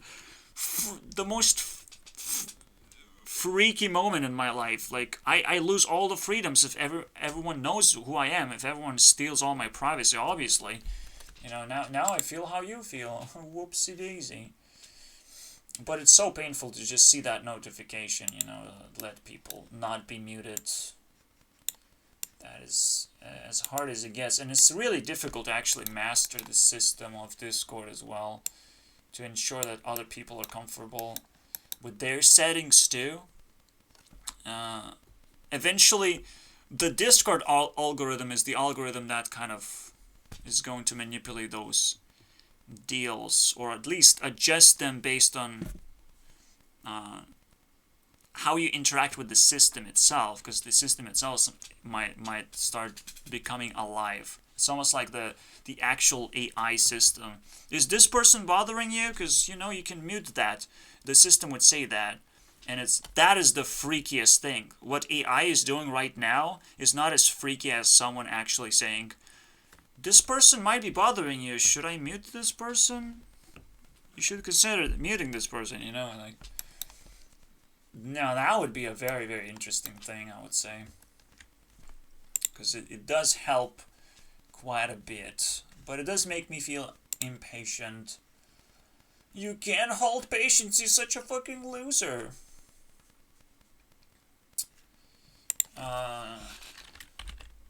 Yeah, and that proves that you can't hold patience.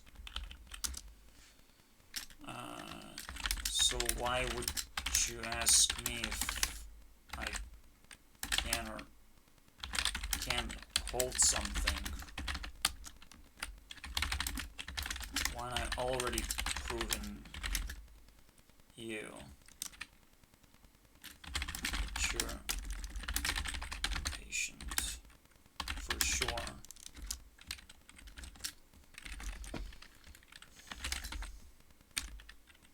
I either don't have the problem or I live in shame. You know, it's pretty simple. You know, I definitely was not impatient with Onision. Let's get that straight. I was impatient with myself. I need to express emotions. I needed to express influence. I got my influence. I got myself banned. Congratulations, me. I didn't broke any rules. You know, I just piss a bunch of people off. There's never a rule for that. Believe me. You can't put a rule for that and pretend that it's a rule. I will remind people, you can't. You just can't. You just can't cancel a person just because you got pissed off. You have to have very good reasons. You have to build a story. You know, there's tons and tons of effort basically in the end. Of like, you have to spin that arrowhead of like, oh, I'm pissed off because you have poked me. I have to flip that over right now somehow. You know, you have to actually take my arrow and flip it over to me in order to cancel me. How easy is that going to be? How much passion you have to push? And potentially, I will not resist the arrow being turned. So when it's turned against me, I'm like, oh, you're winning, buddy.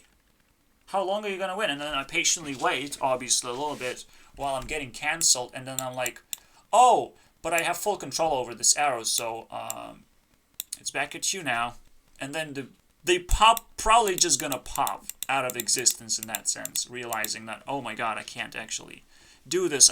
It took me 10 days to turn this arrow, and you just did it in a fucking flash. Now that is a fucking speed run that we have to learn, okay?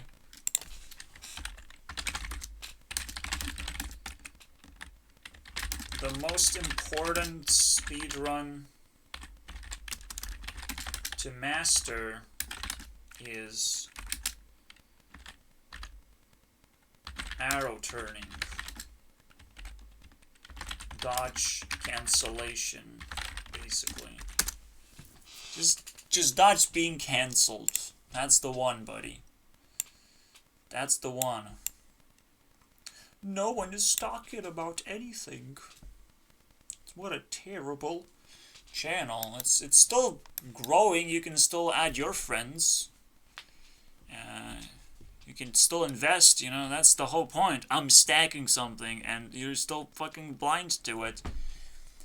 If a narcissist ignores this rule, run for your life, man. Oh my god. And they should know the rule of effort more than anyone else. You know, they should just try and ignore whatever you're doing. It's like, well, I don't have time for you right now. I don't want to talk to you right now. They should keep doing that in hopes that, you know, they will deter your effort. But otherwise, they can't ignore it. And if you see a person ignoring your effort as they're interacting with you, actively, viciously ignoring your effort, viciously ignoring what you say to them, they just ask a question that they want to know, but they don't actually respond or spin the conversation towards the question that they're asking. You know, don't be manipulative. And as a narcissist, please don't negate effort. It's just so fucking important. Are you kidding me? This is the E. This is the Earth. This is the fuel for your fucking life, dude. You know, don't... You are a F, you are a fire, but don't be a fucking loser. That's all I'm saying. And then there's wind and water, okay? We know that much. You need E. You need to burn a little bit of that E as well. You need to take other people's effort and appreciate it, because that's what narcissists do. They actually steal other people's efforts in order to feel good about themselves, you know, to feel. Potentially they feel even more than a regular person, especially why she immediately responds with like, oh, you feel like you need me actually, you know, you miss me and everything. No, I don't. No, you're the one feeling things. I don't feel jack shit about this, right? I don't stop and feel. I constantly think and rant, and I don't feel that. It's not even a part of my personality to feel. I'm here in the wind and earth section, and this person I trust to be earth and fire. So there's a little bit in common here. What does earth stand for? I don't know. It's just a W. I don't know. Don't ask me. I'm doing the work here. Okay. Okay, and that's the most efficient W ever, isn't it? Well, efficiency. Efficiency is my word, I think. Because if you put enough thought and you're efficient enough, you don't have to do that much work. You don't have to put that much effort after all. Or the effort that you put in doesn't look as juicy and easy to steal for the fire people. So it's, it's hard to burn too. It's a part of efficiency too. How you can protect yourself from fire. From all the narcissists who want to steal your work. Steal your money, steal your work. That's Jake Paul way, man. Jake Paul way, Logan Paul way to put someone in a podcast. Steal everything that they say. It's my podcast, though. My podcast. Alex Jones also a narcissist. Joe Rogan also a narcissist. It just goes on and on like this, right? Some of them can run podcasts. Some of them can just steal podcasts for themselves. And sometimes Alex Jones and Joe Rogan meet into an ultimate show-off, basically. Ultimate battle, who's gonna steal what, basically. Is the funniest thing ever when that actually happens. So yeah, that is pretty cute, isn't it? The fact that I can actually explain this matrix as well. Joe Rogan versus Alex Jones. Nobody wins in that battle. They just brat about, their sad experiences of sometimes I couldn't steal that, and I feel very bad, but I'll steal your stupid podcast. And it's like, oh, you're very sad, Alex Jones. I guess you are going to steal my podcast. But I have another guest, that needs to talk. You're interrupting me right now. We're going to talk with you, Alex Jones, but you're interrupting me. It's pretty bad, And they just battle each other, man. It's the best thing that ever happened. Anyway, so that's about that. That's that. Let's see, patience. I already told you, patience isn't a virtue I possess. Oh, well, that's fucking congratulations. It's a celebration, basically.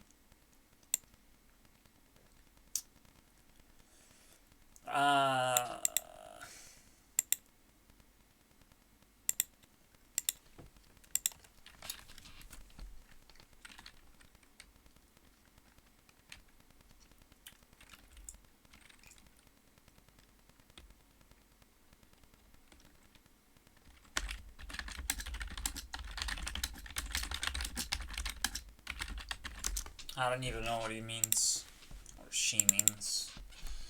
But we can just call him it. A fucking garbage narcissist. I went down the mute drain. The dig a hole drain. Eventually, what you have to do most of the time is be incredibly patient and come back literally next year and flex the shit out of them and then leave until they... At some point, they're like, oh shit, this person is pretty big because he's coming back like a boomerang. Over and over again. Whoopsies. I didn't want it to offend you, but look at my muscles now.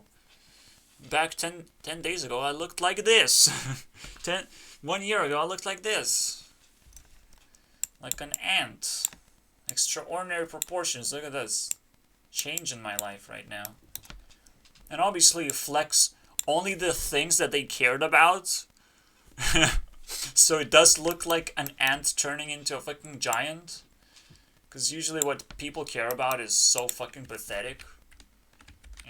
You don't have a girlfriend, you don't have a car, you don't have a bunch of monies, you don't have a bunch of subscribbles, but the moment you have them, it's like, oh shit, I guess I am piece of shit garbage, and they're gonna be self-destructive, and they're gonna be trying some weird tactics, basically, to minimize themselves, and be like, oh, I can definitely enter your Discord channel now, though, right? Because I'm so small. You won't even see me coming.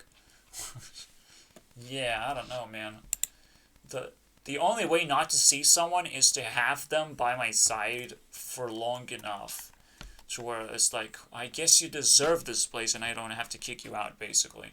I was in Onision on Discord for quite a long time. A little bit active, every single time I'm controversial. But there's nowhere a time to actually contribute to conversation. I just contribute opinion. And opinion is edgy, but like, what else am I gonna do, What else am I gonna do? I'm just trying to talk about things I care about, and either people have counter takes or they agree with me. Agreeing with me would make things boring, but I would accept that. You know?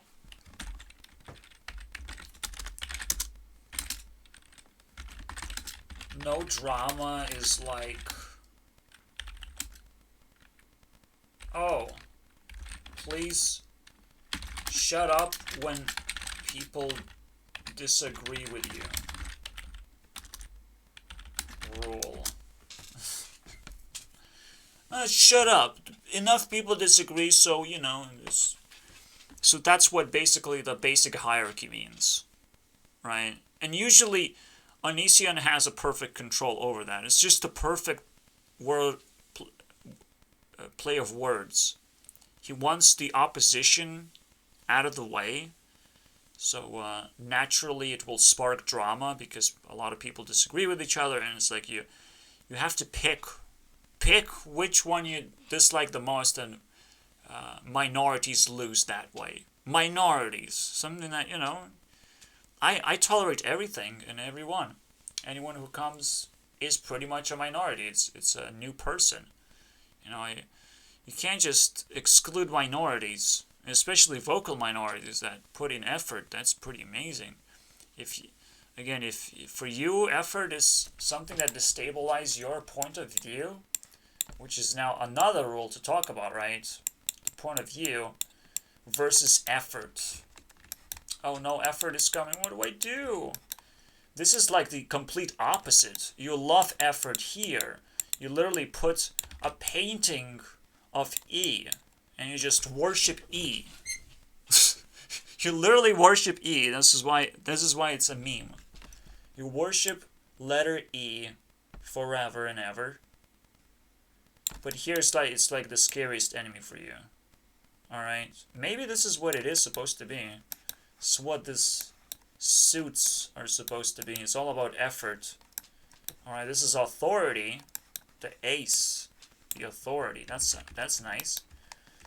Although I wouldn't give it an A. An A goes here. This is a B. Bad authority. No. No. You don't get it. And this is a heartbreak. So you have to have a heart to break a heart. But a heartbreak means, you know, you manufacture E into an F. You break a piece of heart where it's insignificant enough to like no one saw that. Okay, just a tiny piece here and there. I broke it off for my selfie because, you know, this is how you take credit for effort. Because you acknowledge the effort, you can take a tiny piece of credit, like 1% of credit, just for acknowledging effort. That's what you should be doing in life. Every video you watch, every time you actually like something, or you listen to a song, you sing a song, or whatever, like, it's you kind of programming yourself into it, so you should be appreciated for things you like, you know? That's the most narcissistic thing you can actually do, that everyone appreciates. It's like, I like this, this, and that. Do you like it too, you piece of shit? I add you piece of shit so I don't look like narcissist. Because I don't want it. Please. I don't want it. I don't want to die so fast. So effort here is like a virtue of its own, I guess. But I don't like crystals, so I would just be like that other thingy. But what? The clubs? I guess it's the weapon of choice in a way. The clubs. And then you have the crystal efforts. I don't know why. We'll get to that later. But it just works, right? It's the opposite of love, but it's just something you have to deal with anyways. So you still care about effort. Because the idea is you want to minimize effort. You want to consume memes and things that are small, because if you actually appreciate effort, you have to dive deep into how things were made, where they come from, what was the idea behind it. But if you just say, oh, whatever makes me laugh, whatever influences me is going to enter my point of view, whether I want it or not, it's a good rule to follow necessarily, you know. If it's fun, if it makes you emotional, you probably have to take care of that effort as a thingy, you know, as a piece of something that will grow within your perspective, you know, because as your perspective grows, those things kind of are bigger and bigger each time, you know, and take kind of also a piece of your perspective overall. So it's very important to appreciate memes in that sense, but you don't fully appreciate memes. It's just impossible. You kind of realize the impossibility of just appreciating everyone's effort all the time. This is why PewDiePie always mentioned his editor and not necessarily like gives credit to Dr. Phil, for example, or JWL, or whatever content he wants to rip off next. Or even his fans necessarily. He doesn't necessarily credit them. He treats them like memes, and it's totally okay because it's the memes that matter just a little bit more, right? They can replace all the effort behind it. It's like, well, you wanted this to be popular, so I'll treat this as popular. So there's a special, basically a rule that allows you to treat effort a little bit differently, but it doesn't exclude it out of the whole equation. And here there's a contrast in that sense, and why people would act differently, meeting effort as a dude. Anyway, so again, unless these guys pop out, I don't talk about them. Just talk about these rules. What is effort in terms of being separate, right? Like, what is that? What is effort in terms of being able to dodge bad things and find good things, right? Find good societies, dodge bad societies, right? Sex! I found it! Oh, fuck you, dude. Why does the world just kind of tells its own story so fucking easily? That's the scary part, you know? The God mode. Oh, I'm understanding more and more things, and they're connecting each other super fast. Ugh. I don't know if I can actually... Because E is almost everywhere in the English alphabet, and yet it's like the most invisible letter at the same time. It's literally just signifying effort. It's the weirdest thing. It's almost like, you know, everything has its own purpose, and you're not supposed to change literally anything. But please. But I want to live. I'm a human being. Oh, okay. Yes, okay, I'm a human being. That's nice. But what does that mean?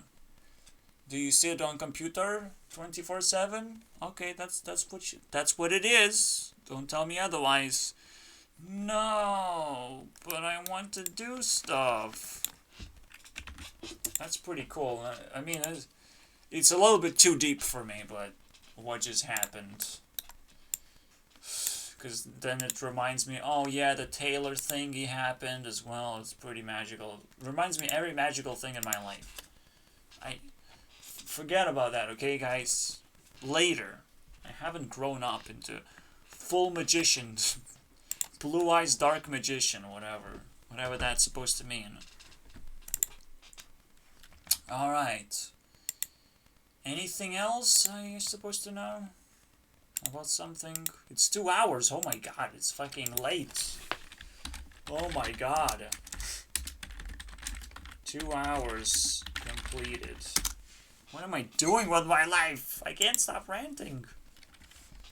Oh, who has been greatest influence on you? We got her. We fucking got it. Let's react to this exact fucking question. Straight up, man. There's no hiding from this. My mom. My dad. Oh my god, she got exposed! This is like the worst influencers in my life, actually. My mom and dad, they're the worst. Look at how deep they are in garbage. Actually, it's not bad, right? If you combine their power levels.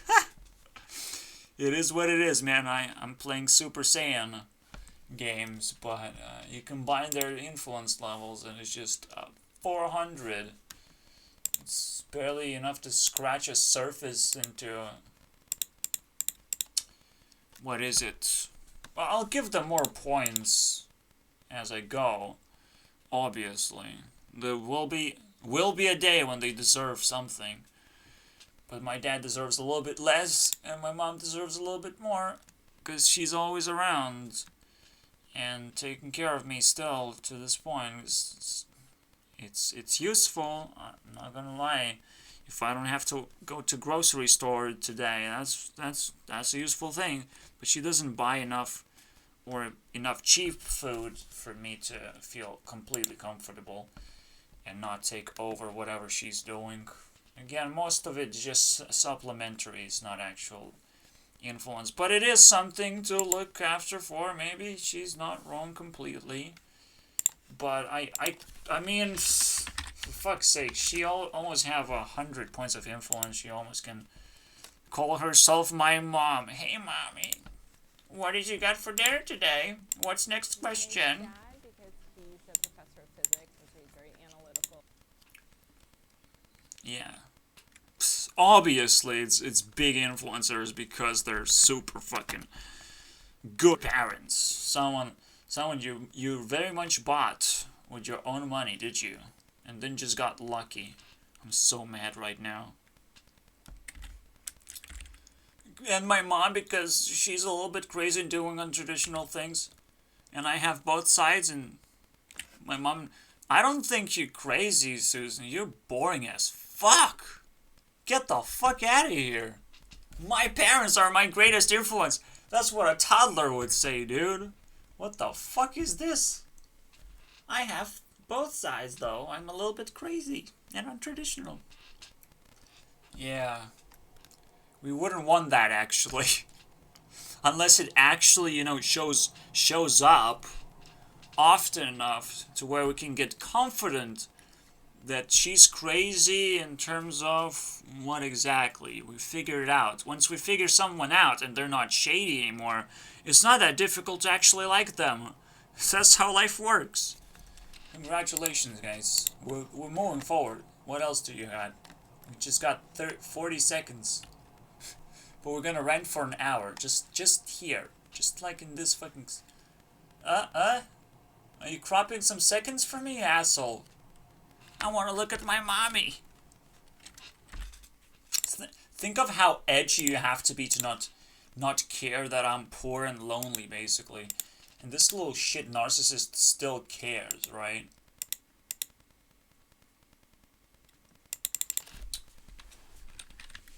Yes. Yes, it is. There's many ways to be,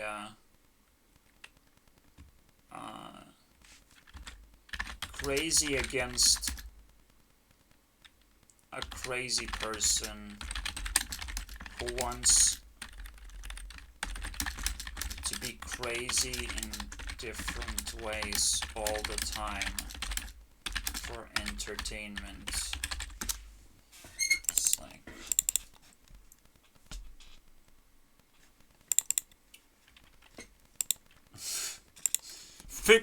Pick all of them up, dude. All of the ways that I have fun in life, pick those up and see if I don't punch you in the face for fun, It's like, well, there's the third option of you dying, basically, and you suffering, and, like, let's have fun with that. It's like the stupidest shit, dude. Oh my god.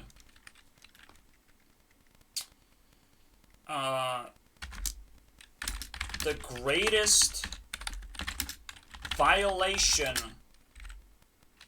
against a human being, the greatest violence,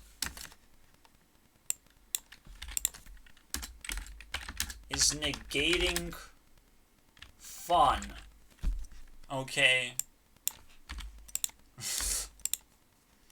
Like, that is that one thing you just don't do. Okay? Red is really fucking sus right now. Don't you fucking think? Okay? Isn't this fucking sus? Am I not fucking being reasonable here? Well, she chose not to watch my videos, even though she found herself in my videos. Not realizing that, it's pretty fucking important what I'm ranting about. I'm ranting about you now. I can't fucking shut up about you now. You better hope that the experience that I'm talking about is positive. Because just because I can't shut up about you, it means you're getting closer to cancellation, whatever that fucking means. Maybe we put you in a rat cage and see where you go, basically. Oh, you want to, experience internet? Okay, little rats, walk around. Walk around. Let's see where you go. Because those are the things that we don't want to associate either. We want to cancel something bigger than a rat, right? The rat race. I have nothing to say about that. It's just truly conspiring against someone because they invited conspiracy theories to flourish and nothing else, pretty much. This is how an incredibly negative person looks like. I've never seen that before. Okay, I'm not just making an example. I'm shocked. I'm shocked. This is real, guys. This is fucking insane. Someone just negating fun every step of the way. Someone trying to be mature every step of the way, and it's like, what the fuck the maturity means? Are you fucking crazy? Do you want me to live in a mentally insane world? That's not gonna happen, dude. I'll take my freedoms and I leave. That's just how it works. You think I would punch you in the face? Yeah, if that's what the freedoms tell me to do. If I can do that, I'll do that. It's probably gonna be in a game. You're gonna lose a bunch of shit. You're gonna cry like a baby. And you're gonna feel suicidal in the end. And everyone's gonna laugh at you because I want you to die in the end. You have the freedom to kill yourself. And I would love to enjoy that freedom that you have.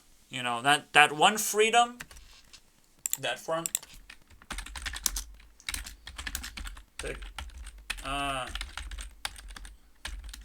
Kill yourself.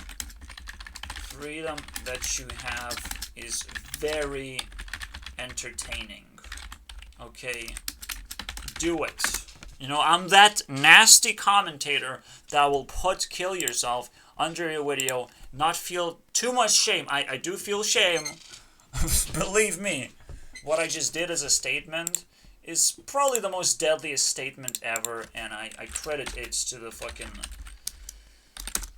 bitch that fucking, you put a skull on my table, I put a skull in this category. Someone actually died for this statement. That's how powerful this is. This is not even a star anymore. This is a legit kill of someone to get this far. Kill yourself. Very good freedom. You should probably do it. I would very much enjoy.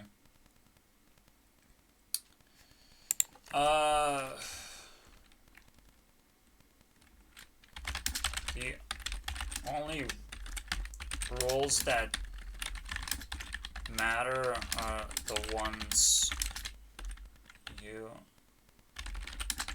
apply to people that care about you. So,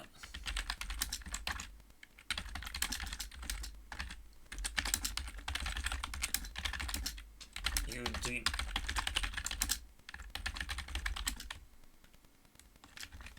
I don't know. I don't even fucking care. It's just so stupid. This is the best way to be patient. It's like, okay, let's go back all the way back. All the way back. I'll kill myself for my slight entertainment. And I'll just remind what happens. Like what I had to fucking do. Pick up the fucking brick. Put the brick down. Where's the fucking brick? Pick this fucking brick. At this point, I'm like, time out, buddy. It's ridiculous. What did she say? Do you feel that I fucking fuck my ass in the face?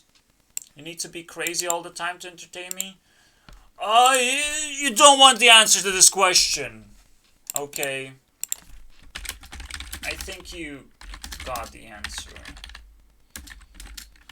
Your stupidest question ever. Yeah, I have to be crazy to match your fucking crazy.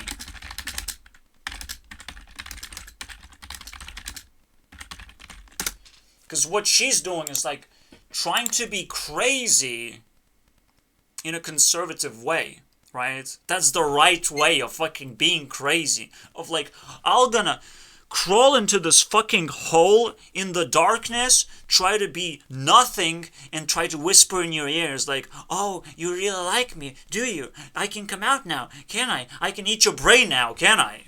You can get killed right there and there. When you're in that hole, when you're a tiny little rat, I'll kill you.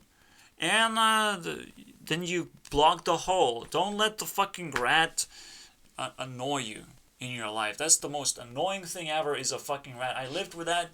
I fucking hate it. UK can suck my dick because I lived with a rat in UK. And I didn't give a flying fuck about it, necessarily.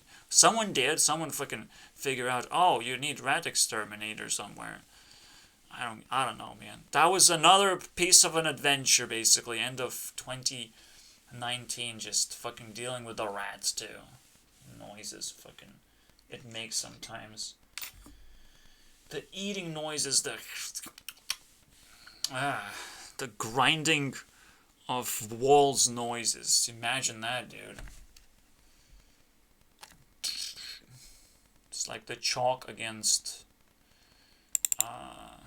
class board, but that's an old school method to remind you guys how squeaking sounds like, how grinding something sounds like constantly.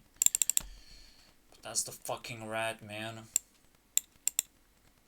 It's unbelievable how annoying can someone be, you know. It's like, well, same rules apply. Nice try, though. This is like I'm talking to a 9-year-old who's trying to keep up with me. I'm talking to a 9-year-old. I don't want to have children anymore. I would be fucking scared shitless. I'm like, children give me so much anxiety. I don't want to think that they exist anymore. Okay? I think we're done with children for this lifetime. Maybe at some point one child can, it's like, is it okay to come out? Because, when you deal with the fucking bullshit demons from that hole, maybe the demon has sucked in a bunch of other rats that are actually honorable and not hostile. So that's what happened. You come to Onision, oh, hey, here's some rats for you. Yeah, very funny, dude. Very funny. Thanks, Onision. Nice collection of rats you have there. Fucking crazy, dude. Never thought I was gonna get something worse than a vector. Okay, my own fan going a little bit to oh, I'm a narcissist, I can fucking annoy you side, basically. Oh, I'm annoying to you. Oh, that's cool. I can use that against you. That's not a big deal at all. Okay. Can I finish this video, please? Can you also believe that as hard as I can try, I haven't watched more than these 3 videos? It's literally it. It's all I managed to do. Alright, let's try and fucking finish these 2 videos. I know I won't be able to go all the way up. That's impossible. That's Dr. Phil level of integrity needed, but just handling like Dr. Phil for 1 hour, I cover 15 videos. Here, this is, yeah, mostly sane, so I know it's gonna be ridiculously insane. It's just a trailer, so maybe it's gonna be okay. See the full interview here. What's the full interview? 26 minutes. Yeah, I just need a trailer, please. Oh my god, she's so proud of being in these different cultures. But for me, I would be scared shitless, okay, moving out and just getting an interview in a different culture. For me, this would be an outstanding experience. Just kill yourself experience, basically. So, I will look at it as a humble sacrifice of Susan Wojcicki taking the interview. Not sure if I want to see it though, because it's as scary as, you know, fighting MatBat interview. That's a big deal. Hello, I'm creators. just here, guys. I'm Suspended just. comments on most YouTube videos Oh wait, that feature did I finish almost? Okay, okay, artificial maybe not that bad. this success. Everywhere I go, I try to meet with creators. Recently, I sat tried to down, meet. generated new jobs, And then there's one extreme case, right? When someone can just not fucking answer a simple question I asked. Okay? Like, yeah, oh, I have plenty of fucking responses to do against this fucking shit. Okay, I don't care about that, let's skip that. Just answer one fucking question. What the fuck do you want, man? What the fuck do you want? You know, fucking a little girl fucking squeezed into fucking wall, in between walls, and just playing fucking Demon Baby right now. Just want to be cracked open. That's what it fucking plays right now. It's the stupidest shit ever, dude. You know? Hope you die alone, since you're plus 18. Not to blame. Dying all the time.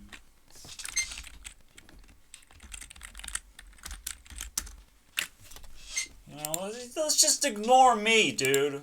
Let's just fucking ignore me. Let's ask me a bunch of fucking irritable questions. Let's fucking spend time with a hater. You know, that's just one hater you don't want to spend time with an actual hater. I say I fucking hate you. I say fucking, please stop.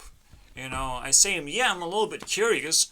How deep can you go into this fucking thing? I'm like, I can't stop being curious. This is the most amazing death of all time. We have to witness this. We have to fucking call out as many people as possible. This is literally the death of a narcissist. It's fucking amazing. It's the death of a conspiracy theorist. Some people would be fucking fascinated about this. I'm very much fascinated. I want to fucking kill the dude right now, please.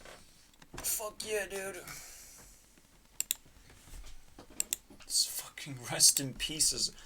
When I can't stop this, you know? This is just one thing that I can't stop. Is letting people die. Okay? If they catch me on fire and they pretend that me is the serious aspect of me, you know? I'm not the serious aspect of myself. I like, as a human being, to have fun. And that's pretty much where my life ends. It's like, well, I have fun, and it's like, okay, I go back to my normal life, where I found fun. I probably didn't found it in some crazy, stupid places where with a lot of demons. Yes, there's a lot to think about. You know, it's not easy to fucking create stable life without good and the bad. But in the way, you know, in the end, I would say evil is a scam. This is just darkness. Yin and yang, but evil is a scam. It's like, well, you need these kind of evil people right now in your life. Yeah. I need to be curious about them, because that's exactly what I don't want. You know, I exactly don't want a fucking person. Please answer my... If you don't want to...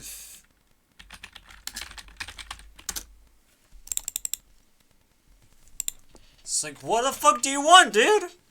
Now you're on the same question. I withheld this question a long time ago. Alright? It's like, please.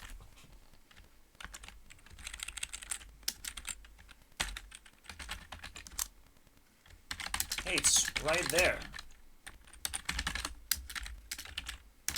this one. I know you're blind and stupid and retarded and keep pointing a finger at me instead and keep waiting for me to be low and crazy like I am right now. So please, take the cheese, bitch. Okay? I would hate calling someone a rat right now, because I called myself a rat at some point in my life. I probably would not call myself a bitch, though. So, take the fucking cheese. Let us know in the comments below, what the fuck do you want? You know, let us fucking know something about you, right? It's one of those, let me know something about yourself. Not just talk about me right now. Not just talking about me right now. Just don't talk about me, please. No? No? I've, you know? It's all about me right now? Is it? Is it really about me right now? Am I really trying to talk about me right now? You know? Because I'm getting crazier and crazier, but I'm getting crazier about something. I definitely know what I want. You know, I want this to fucking be over. And I don't give a fuck about it anymore. And I don't see effort anymore. That is ridiculously impossible, basically. The impossible effort, you know? You know? The best I can call you is a girl with impossible effort. You're killing hundreds of people around you that would help you survive. You know, it's like just, and calling it fun. You know, well, this is fun. This was fun. That's pretty much impossible effort, you know. But I want to see it. Too bad I didn't get to see it myself. How you do it. Yes. Very disappointed. I would love to see this. That's the impossible effort. It's like, oh my god, I'm so big and fucking stupid over the internet. That's the keyboard warrior right there. We fucking found one. You know, I can't fucking keep up with this shit. I'm like mesmerized. I'm like, fuck yeah, dude. I'm the best speedrunner ever. I want to fucking keep up, and I can't keep up. It's the stupidest thing ever. In the end, it's like sucks in every label possible. Basically, it creates this impossible observation that I just can't understand anymore. It's like, wow, you're putting so much effort into nothing.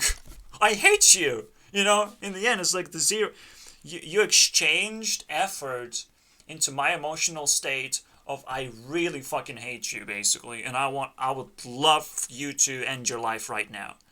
It would make all the sense, because like you make so little sense with all your effort. You make so little sense that you probably must be struggling through life if someone can just trigger you into caring for nothing, basically. She's lucky again, very lucky. Find me. I'm a horrible person. I'll invest. You know, I'll see what's up. I'm still getting curious of like how's your life is gonna turn out. I still don't have friends, so I can be curious. You know, the twist is within a twist is the weirdest thing. So instead of looking at yin and yang as like black and white, maybe it's worth looking at it as a twist. It's like it's so simple, but it's absolutely not what you think it is. And yes, again, I would love the evil not to exist and the darkness not to exist, but it's like, it creates a twist. So it's what you need for life. A twist. To untwist itself, because when the twist is untwisted, it's like it's boring again. It's like nothing is happening. No crazy person shows up in your life and like tries to consume all your effort with just ignorance. You know, my dad fucking does the same shit. Everyone does the same shit. Everyone is being outrageous into an unstoppable force.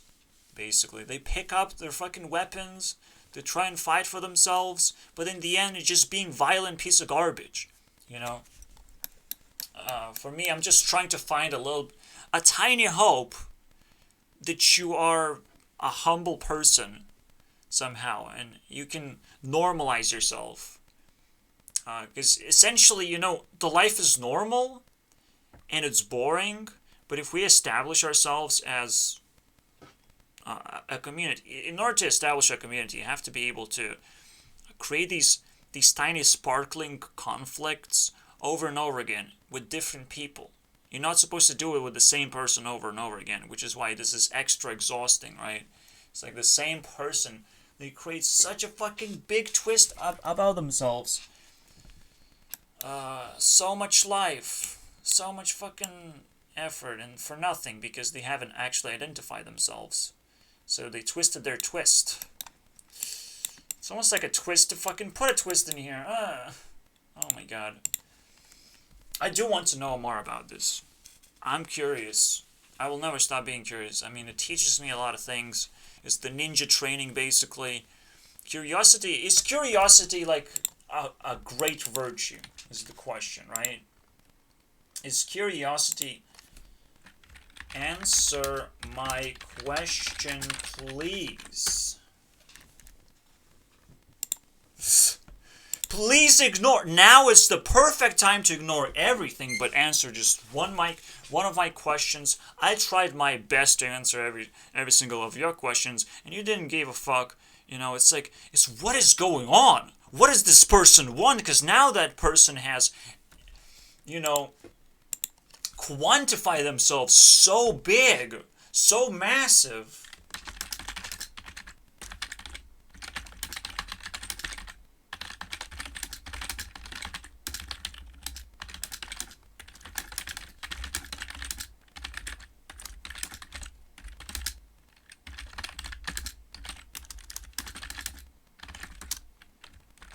Please explain what you want, because I can't continue talking about me, okay? I love being narc too, but it's not my personality, it's yours, okay? You're a complete zero at the moment. It's just, that's even that's impossible, even that's impossible, respecting that one thing, and that's potentially is the hook, basically, against the narcissist. They're gonna try and slip ignorance over and over again until they can't fucking stop ignoring a simple question. I wouldn't even expect you fucking ignoring one question that is so on the nose, right? I wouldn't expect someone to do it. Someone to be so ignorant and blind.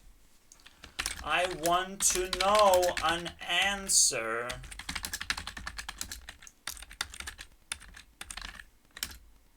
To what you want.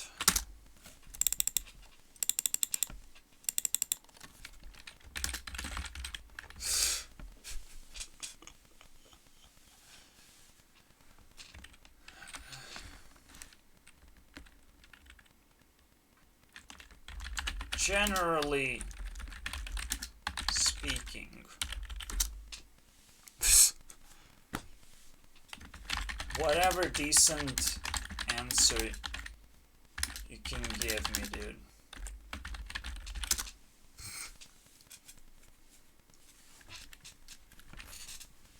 In life? What kind of wall did we just broke through, I told you, I'm not expecting this to fucking be the termination of someone just, oh, oops. I don't expect this to be a fucking rant video about this person. Why is it relevant? I guess I asked very nicely. It's just... just a few loud times, ignoring most of what you said to try and make it important.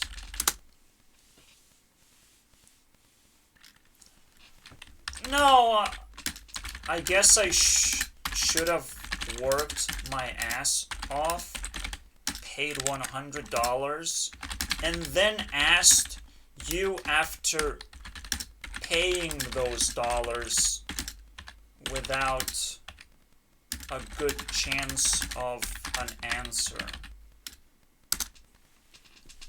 You know? That would take a... That's how much effort you need to start understanding that I need an answer. You know, I don't know, maybe I'll send you a fucking $100. Maybe you'll fucking answer then, you know, after you receive it, obviously. But that's the whole fucking point. That's the whole fucking scam, right? Is I'm being honorable and I'm being friendly, and I expect effort to actually, you know, be quantified on your end in respect. But see what's going on right now, you know? Oh, nothing, just, you know, you asked me a question just now and you need to fucking die. Because I really thought I could get my fucking answer first and foremost without much fucking problem.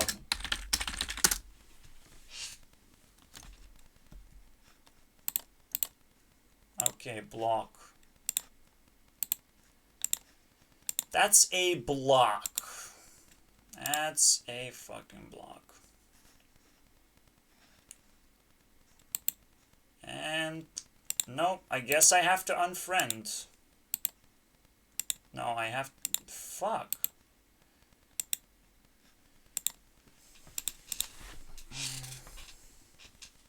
Die. Fucking die. Okay, I guess we got it. I guess we got the fucking rat, dude. It's unbelievable. So we go from, you know, friend-zoned. Oh, I guess you got friend-zoned because you literally quit the party. That's the friend zone right there. Then we get the mute zone. Oh, I'm still curious about you because you're dying. You know, if you keep on dying, oh, there's one thing that happens. Shut up, basically. Shut up. You can't fucking answer a single question. You cannot be influential a single second at some point. Everything is burnt out. I'm sorry. Take a fucking break. Take a fucking hike. Fucking figure this shit out, dude. Show that your life is not fucking worthless and piece of shit garbage right now.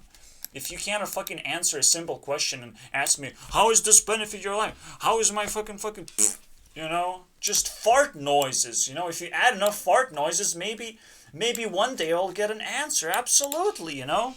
Maybe if I freak out a lot, maybe I'll get an answer, you know? It's just unbelievable. That's one thing you're not supposed to do with your personality. It's exhausting. Don't do this. It's your personality. You killed yourself, you know? It's like, okay, these are the rules in life, right? And your personality is like here and here. And you're like, oh, I'll just break this rule. I'm sorry? You just killed yourself? Because you broke the rule of stacking. The rule of, like, just answer the fucking question and don't stack against yourself. You know, the rule of... I guess she started stacking when I fucking asked. You know, when I asked, the base just showed up. I can stack on that, right? The base of me being crazy. I can't even explain it because it was a stack, right? I keep asking the same question I am stacking here. I'm stacking with force right now. It's like, blah, blah, blah, blah. I'm extracting a stack by force. And when I finish my stack, and my stack seems a little bit bigger than yours, I think it's about time for you to die, basically. It's about time for you haven't survived life. I'm sorry about that. I think what you meant by life is something completely different and inhuman right now. Because I literally extracted a stack by asking a question which I probably don't even give a fuck about. Okay, I don't give a fuck about what you want. It's like just wish for a fucking beautiful thing in your life. You know, wish for something beautiful. Search out fucking insides of your fucking guts, basically. It's the game of Saw. You saw, bitch, what this looks like. The game of Saw. Just, you don't have a lot of time, just find it. Find that fucking key that makes me calm down about you. Because it's like, I invested quite a bit. I want to go all the way. That's why I'm curious. You know, I want to go all the way until you fucking die. Because, like, I invested enough to have a decent conversation where I can wake up next day. Oh, that was beautiful. A person, it taught me a lot. I made it for myself. I will wake up next day and I'll be, wow, I did a lot of effort. And that's it. That's all I have to think about. It doesn't have to be good or bad effort. I did a lot of effort and nobody hates me. You know, because I blocked the person. First time block, dude. I have never fucking blocked a person before. And I didn't. You know, they just have to find me. I will never ever block a person. I will extract the person as much as possible. They gave me a brick. I can read it whenever I want. Whenever I feel this person has become a bigger vector than the vector himself. You know, that's almost something that I can't do. You know, I have to honor Vector for his bullshit problems that he had. For some reason, he never came back, but his friends came back, so it's like, it's pretty embarrassing, Vector. You know, you have a spot in there. But, yeah. You push the buttons and you get the spit out a result of, like, I fucking hate you. What are we doing again? What are we doing? Are we doing something? Are we fucking doing right now something? She's trying to fucking communicate, you know. I can at least see her trying. It's like pretty interesting. It's pretty interesting for me. You can't type, can you?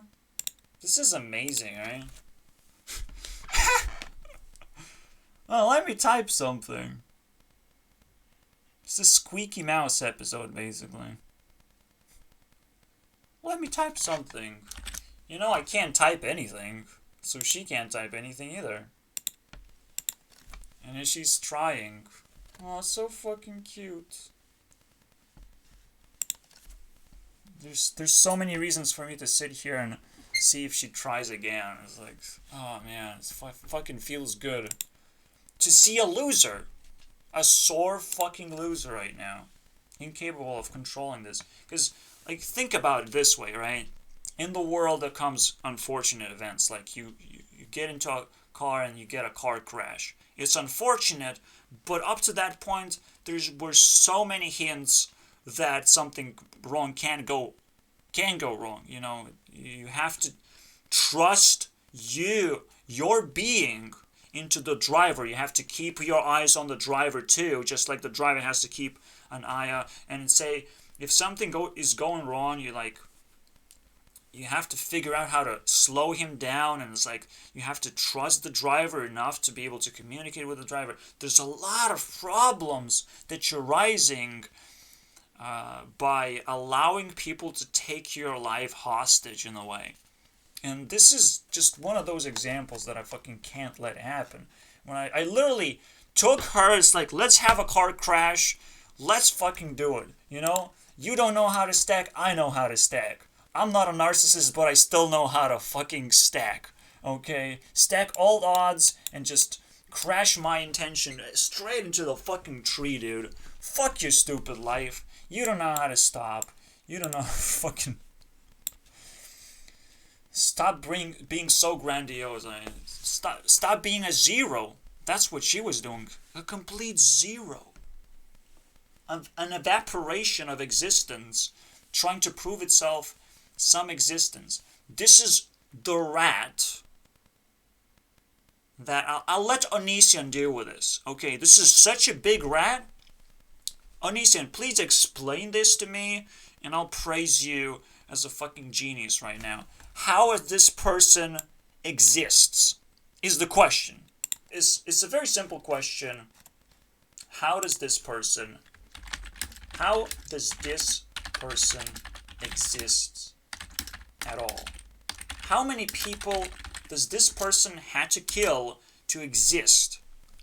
You know, did she kill her parents? What's going on? Where does she get money? How does she get paid? Every single, because she has a lot of privacy right now, you know. So I want all those answers about this person.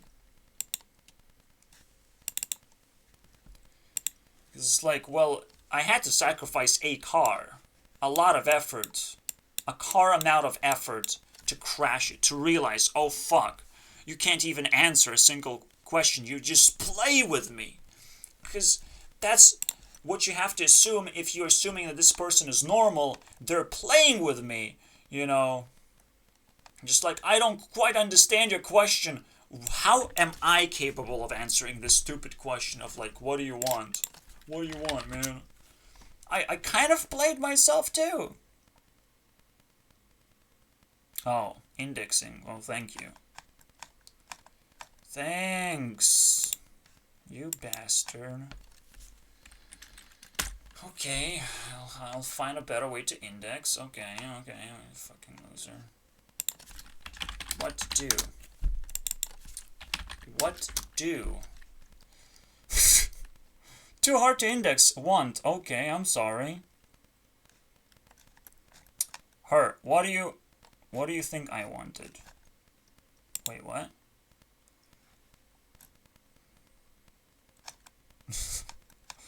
That would be the most magical moment. No, it was deleted, wasn't it? It was fucking deleted again. Oh, okay. Okay. This is what I think you wanted. Because if we're talking about subconscious fucking bullshit happening right now, if you want me to think what you wanted, let me read fucking dude. Hey, Miss Triangle. This is an extension of my 3-minute video. Okay. And obviously, there's a problem with me too. You know, I can't stop ranting. I can't offend a few people here and there. You know, I can't self-destroy in the moment just to try and prove how I feel about them. Just to try and prove, because this is the most exciting thing ever. You know, I'm not sure if it's going to replicate itself or not in different formats. It was exciting. It was an attempt in pretending that this is a person, that it's not some fucking ghost. You know, so it's like, it's very sad. What you wanted, I don't give a fuck what you wanted. You know, this is what I want, okay? Put you in a fucking car, ignore all the rules, fucking program you. We're gonna sit through the movie. We're gonna sit through a wonderful fucking time of time copying you. You know, let's see how long you're gonna sit in a car where I fucking hate you and I have control over your life. And it's basically how the door is basically open, right? You can jump out at any point, but it's gonna be harder and harder to jump out, obviously, because the car is gonna move often than not. And the moment you go to sleep, I'm gonna fucking refuel myself. The moment you become ignorant, I'm gonna fucking... The moment you start thinking about something very hard, the moment you feel like you can't just run because I'm far away from home, you can't just open the door and go away, basically. You know, that's the car game. The ultimate car game. Really fun car game. So yeah, I explained the car game, I explained the movie. You know, you're far from home, you're gonna have to hitchhike. Maybe it's fucking nighttime as well. Every odd is against you, and I put the odds against you because of how much I fucking hate you. Hate you to leave, you know? I'm investing in you right now. Please don't leave, buddy. That's the moment. There's a moment in Victorious as well, very similar moment where Jade is actually doing kind of a similar investment with Victoria, but it is what it is. It's probably a little bit edgier than, you're trusting your life with me, so that's pretty cute. So we're gonna think about a lot of things. We're probably gonna leave you hanging.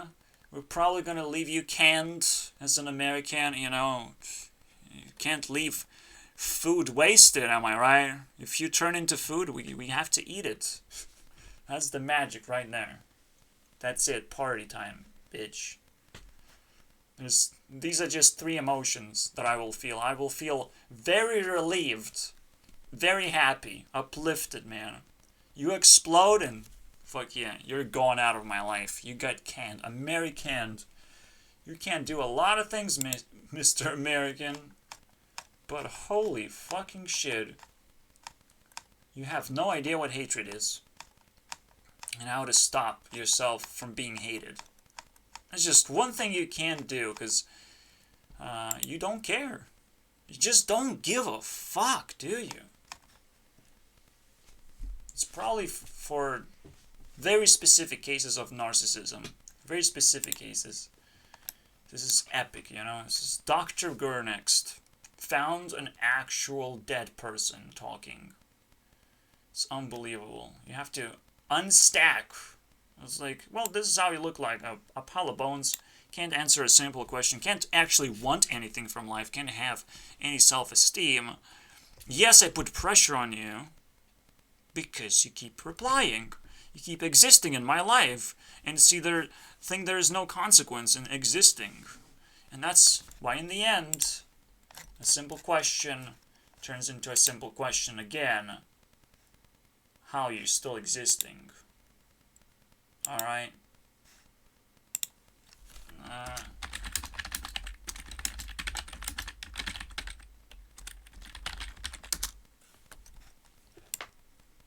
This will not be deleted, I don't think. How are you still existing? It's a simple question. The end, basically. Ridiculous. Never thought someone can push the buttons to get unfriended. I'm scared now. It's like I smashed them into a tree. I'm looking at the fucking dead person. They're scattered all over. I don't want to let them talk. It's like, it's good enough for me. Okay. You float out of this world real fast. But we have learned physics, basically. This is why we don't want to look at a dead body and see them talk, because that's like, how can you talk through all this pain that I literally just caused you? You just splashed the dead body, you're still trying to exist. That's a little bit, because that's the end of the equation. You become the end of the equation of me not understanding, like, how can you exist? You probably can't exist, so I have to investigate hours and hours until you splash into a wall, basically. Well, that solves my equation. That's completed. I'm free. I feel free, finally. Oh my god. It's unbelievable. You have to do the work for them. You have to show them how to stack things. I was stacking things while I was freaking out. You can't make a bigger juggle than this. I didn't know what I was doing in the first place. I was just narcissistic about one question. And that's what narcissism is about. You commit to something simple. Something small and simple, but you commit to that. Right? Just like approaching enough people. Narcissist would approach 10,000 people, basically. Do you want to subscribe to my channel? Hey, do you want to subscribe to my channel? Just small and simple, but you stack. And you become better and better at it as you ask. But you have committed into doing something small and simple. And that's a narcissistic move to make, because it's like, well, people don't want you to do it. And people will just subscribe simply because, it's like a pity move. But you just you feel so high about yourself that you went and did it anyways. it's a very shameful thing to do. Is like, let's fucking dab on these motherfuckers. Let's get them to subscribe one way or the other, man. The the hardcore effort way. The failure way, basically. Let's pretend I'm a failure, but I still want you to subscribe, just for pity. I'll pretend to be the saddest person ever. That's the narcissism.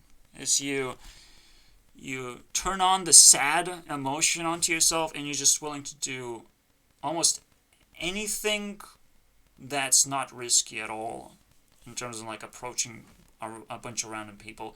It can be a little bit risky, right? But you're learning in the process, but you're opening up in your life an opportunity that is priceless, right? The ability to approach a bunch of people, that's priceless. An ability to do it well, that's, that's going to be paid for by someone, somewhere, somehow. The ability to advertise, that's priceless, we know that. And so, if you're not advertising anything, if you don't want anything, if you cannot stack yourself against a simple question of what the fuck do you want? Instead, you want a bunch of other questions. No, just tell me what you want, dude. Just tell me. You don't need I don't need clarification. I just need your best attempt in a simple puzzle. Just your best attempt. In a puzzle, how do you get out of the car that's moving, that's gonna crash? It's like, yeah, if you're gonna crash the car, so you invested 20,000 in me and all that shit. I don't know if I did that. Maybe it's just a used car. Maybe it's just everything is all fake. Who knows? But maybe I did invested a lot into you, so I want a happy ending for you. Splash into the wall. I would love that. So, it would be a murderous thing to do, right? But I'm talking about something that you gain all the consent to. That it turns into a suicide where there's nothing you can do. You literally pulled out from the situation to where it becomes a suicide. You basically give a person all the tools to make the suicide happen as easy as possible, and they just went and did it. And figure out, obviously, how much input can you do until it doesn't look like suicide, or it does. When is it considered? One thing that's a scary thing to think about. I just love metaphors. I don't want to think about this because I'm not supposed to talk about real life here. That would be a conspiracy against that person. Live the rest of your life. Congratulations, you failed a test. I guess that's what narcissists love to do. I don't know. Who knows, right? In case they lose purpose, their little thing becomes whoever happens to be around. Oh, you're around, I guess I'll invest everything into you. But I also will invest nothing at the same time because I'm greedy. Narcissists are also potentially greedy, and that's why they have a lot of money in the end. They're actually fucking greedy. And it's very difficult for me to wrap my head around that factor. But right now is the greatest sacrifice of all time. I'm expecting Taylor Swift to be none of those things that we have mentioned this time. Because I want this year to be pure bliss, right? Better than the last year. Okay, maybe I'll even be able to contribute to other people's wonderful year, 2021. Maybe. For me, I was contributing 2020 for sure. For me, that's how it feels. I was giving people the tools to actually empower themselves quite a bit. It is fucking mental, dude. Talking to real insane people. Really insane people, and just they're let loose because they're not met with challenges of actual life. I'm sitting here. I somehow generated a challenge for myself. I just sit here. It's already a challenge. How come? Well, that's how I love internet. Internet turns you, finds you a challenge regardless. And I didn't invest it much, just my effort. Right? I didn't change much. I didn't have to do much. Just put my effort. Onision spits out the biggest strat of all time, and I got it. And I pretty much got the best gifts from Onision. I can't be mad. Okay, I can't be mad at Atwenum either for filling in the hole, for being that special meme for me. And right now, maybe I got another special meme for myself too. You know, the double Joker move. Onision plus the stupid narcissist, this double Joker. I fucking hate it. But it happens again. The Infinity Wars. A person who will not gonna give up, but will never explain why they're not giving up. And so, it's a good time to ask, what do you want? Because they're not giving up. I can explain what I want. You know, I have plenty of reasons. They can be as crazy as you can come up with, but like at some point, I don't think you care enough. And she didn't ask afterwards at all what I want. So, but when she asked what I want, I just talked about a genie. Okay, we can pull that out of the gates. Actually, Gene. Right, because she asked what I want. What is it that you want? I ask you again. Are you sure you're asking me again? Because I don't remember being asked that question. I would probably be able to remember. And I'm like, I wanted to say hi to Genie. It makes sense if you listen to me and ask a bit more questions than you actually care, instead of just spit out a fucking conspiracy of like, you shouldn't, I don't suggest you trying to talk to a djinn. Fuck off. Okay? There's a simple reason why I want to say hi to a genie, is because Genie can give you what you want if you ask. It's like, if I just tell you what I want, it's pretty painful. I'm probably not gonna get what I want. So I just sit here and have a conversation. You know, I'm already having what I want. I don't give a fuck. In a way, that was a cop-out answer. But this is how people feel, vice versa, right? On the opposite side, she feels like she can toy me forever. You know, forever. She even toyed me on the answer because she didn't give a fuck about the answer.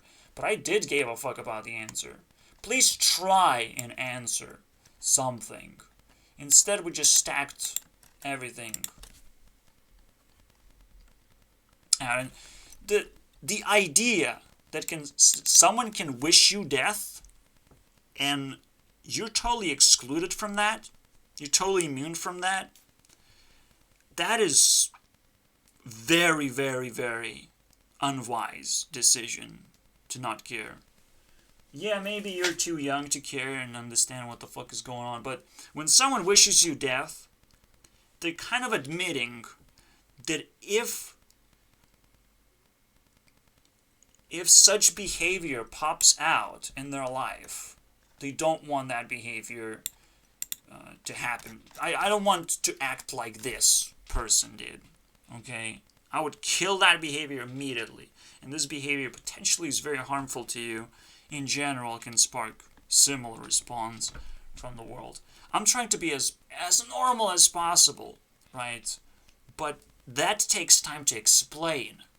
That's the weird part. Trying to be ridiculous and normal takes a long time to explain because you know what you're trying to explain. Other people might want to follow because it makes them normal. It makes them actually empowered to not do stupid things, to not do mistakes. When you're not doing mistakes, there's not a lot of room for different activities, okay? You just kind of pick up what the world gives to you, and that's it. That's what you work with. You are the world. You are basically the essence, the pure essence of whatever survives, whatever naturally survives. That's the pure essence. Because if you want to be beyond the survival tier, which is tier 1, you have to test yourself, pinch yourself quite a bit. You have to go into high stress situations and see if you actually survive those, or if everything falls apart.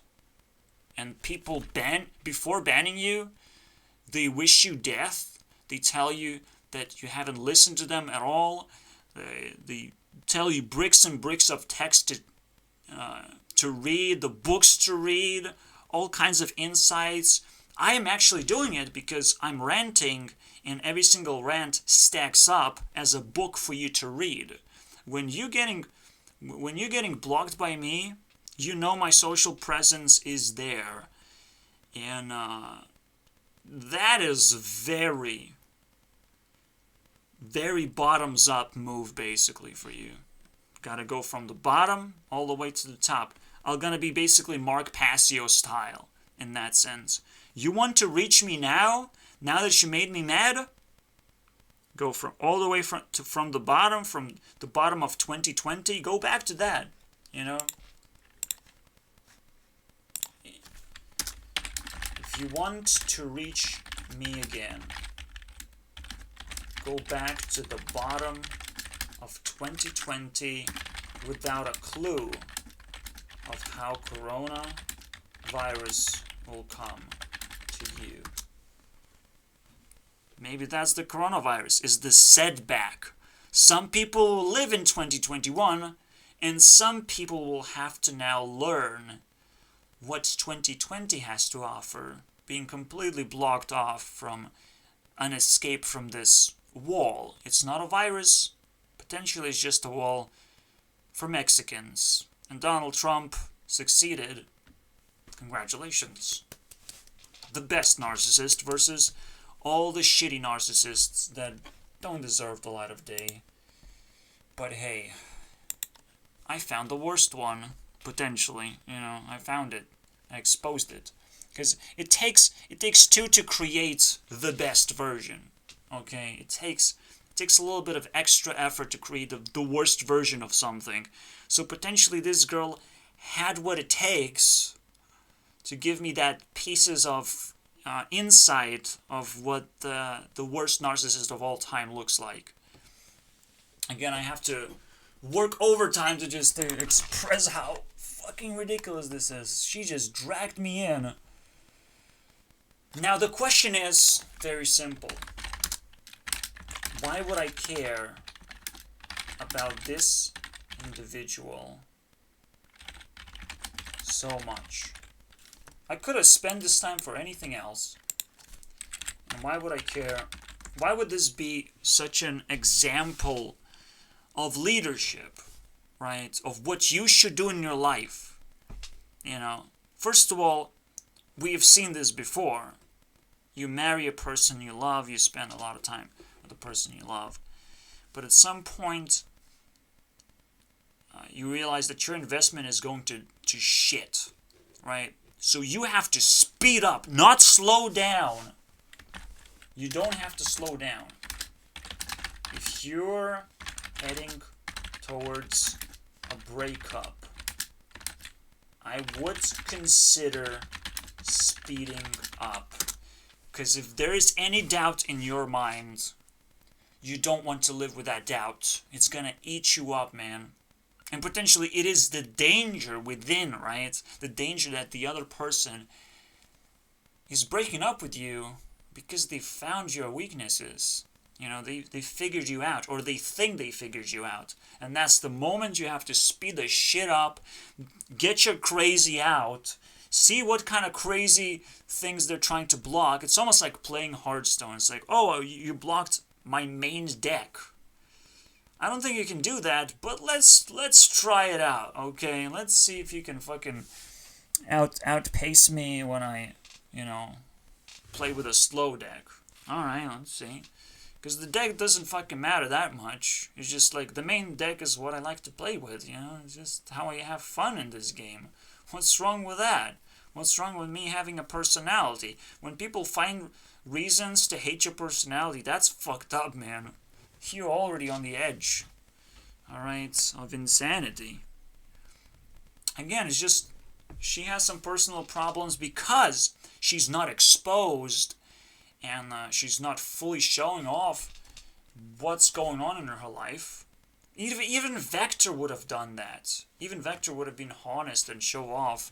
It's like this, and this happening in my life. I'm from Brazil. I have these friends. He was fucking honest. He was fucking respectable person. I'm really ashamed to lose Vector, so let's try beg for mercy. You know, let's beg for mercy this time. Maybe he will bring me back to, you know, friend zone. Maybe I'll get friend zoned. Oh my god. You know, come back to Vector and it's like, hey dude, okay, you're a little bit narcissist, maybe fucking irritates me, but I just found the worst one, so there's nothing you can do about it anymore. It's like the best friend ever right now. No, I found the worst one actually, because I created one. Yeah. I pushed even more effort to the point where it was impossible. Because the greatest thing is, like, if someone wants you to speed up, and we're breaking up, that means the relationship has to speed up, because at higher speed, the relationship gets into higher gravity, right? So imagine it's like the pill that pushed together very strongly, and the gravity is this speed. The faster you go, the more gravitation you have here, because both of the people want to be safe within the journey, right? They want to feel safe, and when the journey slows down, when you're at home at peace, you can separate yourself. It's not that difficult to take a breakup, but that's exactly when you start investing maximum. If you think the breakup is actually going to happen, it's going to break both of you, and everything that you've done, all the investment is going to be broken and not going to be, you know, linked between you, right? Between your hearts or whatever fucking works to link relationships together. Because it's still supposed to be somewhat a physical thing, somewhat a relatability thing of like, we like the same things, we do the same things sometimes, we're going to come back together, there's nothing that will separate us. So that's cool, but again, you have to speed up and test the other person to the point where the worst person will want to go full speed, invoke highest gravity on themselves, highest challenge, and they will squish themselves in and turn into basically dust because of the speed, because of the gravity. It's just gonna be evaporating, and that's the weirdest wish that someone just gave to me. It's like that's what they want. You know, because if they don't answer what they want 20 times over, they want whatever I want them to be in the format that they have delivered to me, okay? They have delivered themselves as dust and nothingness. I will turn them into dust and nothingness just like that, and we'll live to talk about it, okay? I'm still alive, guys. Don't cancel me. Yeah, with my eyes open right now, I don't think I can be canceled because of the experiences that I'm getting, and I'm expressing them right away. There's no escape from that. The movies just played out themselves, and the explanation itself takes quite a bit of time to figure out. And most importantly, again, there's sitcoms that are trying to explain similar things through acting, but acting is just a pack of insecurities. It's entertaining to some degree until you get you can't consume it anymore. It's not something you can consume. My content is not for consumption. My content is for enlightenment, empowerment, and hopefully it changes your mind about a few things too. It opens you up for possibilities too, because like the world is fucking weird, man. There's too much to learn. So yeah, the gravity. You just go full speed. It's unbelievable. But someone would want to do it, you know, like, oh, I guess I'm going full speed into nothingness. And you just let them jump out, pretty much. It's almost like 9/11 happening. Yeah, reenacted. Because someone just asks you to go to full speed. They're playing with your mental state where you're showing every single crazy thing you have as if they wanted drugs this whole fucking time. It's like, well, I can't be without drugs. Just get yourself drugs. Just get yourself as much damage in life as possible. Maybe it will actually fix you now because you're too damaged anyways. You know, maybe when you will end up in hospital environment as a clump of coal like this, clumped up with all the insecurities, you'll start breaking away those insecurities just because of sheer boredom instead of attaching to a person who, I am not bored. I'm not bored. I will give you a ride of your lifetime.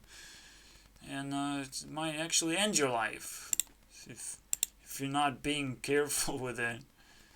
I'll be careful, of course. I don't want to be blamed for someone's death. That's ridiculous.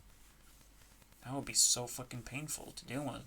It's like, well, but at the same time, I don't feel jack shit when it's just a conversation. That's what internet is supposed to be about. It's supposed to be about that extreme level that you can achieve as a person.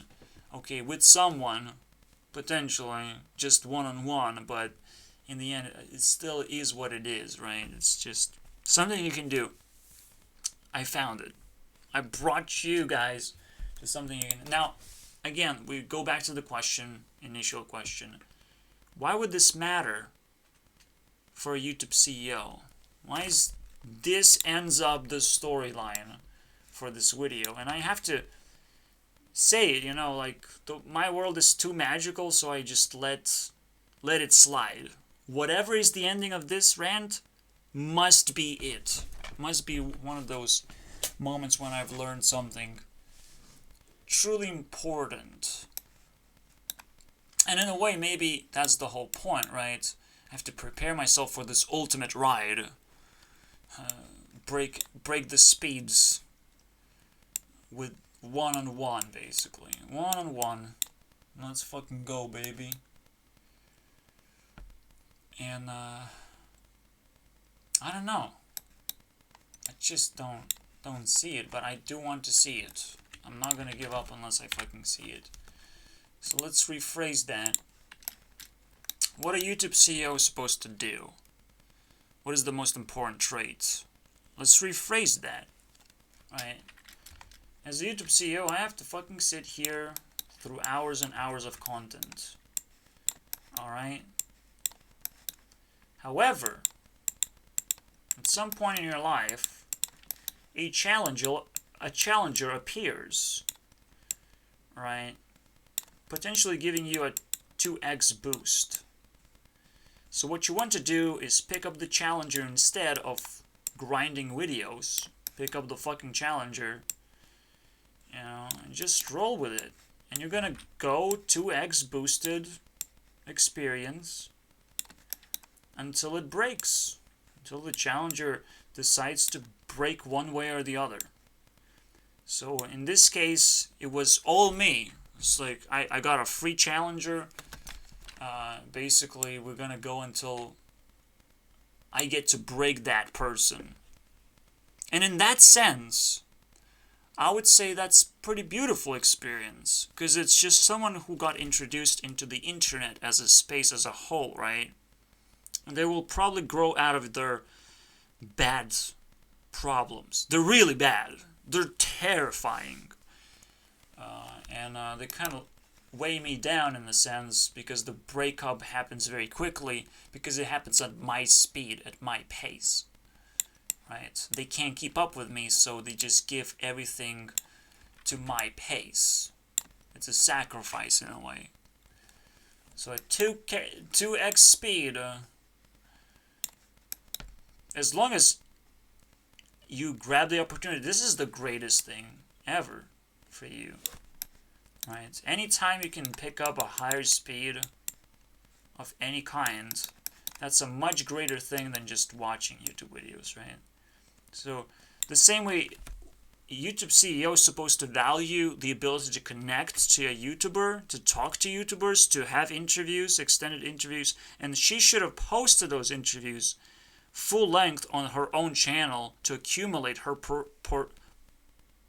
portfolio, which is like the true profile, her true profile of how much work she has actually done, how many people she have talked, and she should just slap that amount of hours that she have invested onto her banner or something. You know, I probably should have a nicer banner myself, but a banner, yeah, should just give a total proof of work. And that's the whole point right there. We have compiled everything. There's a way for you to speed up 2 times over by using another person as a vessel of random, you know? And she's probably super happy just being completely random and completely annoying, 100%. Danielle Bragoli basically style. Oh, I found one. No, it was Nicolette style. Because Nicolette was the counter to Dr. Phil. Danielle Bragoli would be counter to me, but it's like, you know, it's almost like me trying and investing my last dollars into a ranch because I know the ranch is gonna give some sense to Danielle, but in the end it comes out as like, oh, it wasn't her, it was her mom. And it's like I invested in the wrong person. So potentially what happens here is it's not the person at fault, it's the environment that crafted the person. Who knows where the roots are rotting in here, but you know, I just can't help to say, but rejected, not normal. Sorry about that. It's just the biggest, the most offensive thing, the N word, basically. The N word of this Discord channel is not normal. Alright? Don't say the N-words to anyone unless you hate them so fucking badly. Let's see what happens when you say it. Okay, that magical spell, basically. That ridiculous magical spell. So I'm still gonna put some sparkles onto this because it's a meme that needs to be remembered. But yeah, essentially this is the N-word equivalent of something not normal. I can call you all those things in the world. A fucking bitch. It doesn't mean much to me, but not normal means you have bigger problems.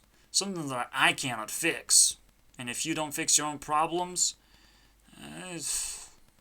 I don't want to see what happens. I just don't want to see what happens anymore. So here you go. We got a sacrifice. We got a boost in experience in a way. And we realized that Susan was not very proud of herself and her experiences. Otherwise she would have posted on her own channel and maybe even explained why she answered a certain way. Extended interview, basically. Because there's one thing being on the spot and another thing collecting and overwatching everything, that every question, basically preparing yourself fully to answer, and then you post a video of that as well. It wouldn't necessarily be a rant video, would it? Even though it would probably take an hour or so. It's extended interview, I would say. Interview extension. You can still piggyback on someone, because right now the videos that I'm making are rant videos, right? The same principle, basically. However, now if I have the opportunity to do a hit piece, I just did it. I did my first hit piece. And this one was not a hit piece. Me being extended on 2x speed is not a hit piece. It's just a person becoming a hit piece within a rant. Okay, spicing up a rant a little bit. It's not worth a hit piece. It's not worth a 1 hour sit down. Dr. Phil did a lot of work to deserve a hit piece first and foremost. I think Dr. Phil's content has created this Minecraft resurgence effect where people would talk about Dr. Phil as a thing. Until we kind of ran out of the popular stuff. And Dr. Phil started blocking people too, or deleting their videos, or tagging their. I don't know. Demonetizing? Who cares? Copy strike. But that was the rumor, so I don't know, man. There's a lot of opportunities gained and a lot of opportunities lost, just like everywhere else in life. I'm sure I could have done something better than just make rants. But this is just what I do. This is my straightforward line. And whatever you suggest me to do, I have to collaborate with you to actually gain that 2x speed to do more things at the same time. This is why people fall down and they become definable. They become easy to understand, easy to label, and easy to use. In the end, easy to use. It's kind of sad, but you gotta say that. That's true as well. So yeah, with that fucking story, you know. Yeah, it's nice that it has an ending like this. I still don't feel totally satisfied about any of this. I don't feel it. Why don't I feel satisfied? Because this whole thing was feeling like a distraction as well, like a real drag. Okay, I put a lot of effort into a person. It can burn out quickly. I guess it is important to know what you want in the end. And what I wanted is like, whatever happens, happens. That's it. Okay? Whatever happens, happens. You happen to put effort, and I adore effort, right? Just like as a YouTube seer, you're supposed to just adore people uploading videos. Adore that. It's like, how many videos you uploaded? What are those videos about? And slowly, you unpack a YouTube channel this way. Because if they put in 1,000 hours of content, you can't just ban it just because it's some kind of a nasty news outlet or something. Oh, it's conspiracy things or something. No, you have to fully commit to unpacking the full data, the full spectrum, and then comparing it as like, is this worth it? And yeah. What Stefan Molyneux didn't do before the ban,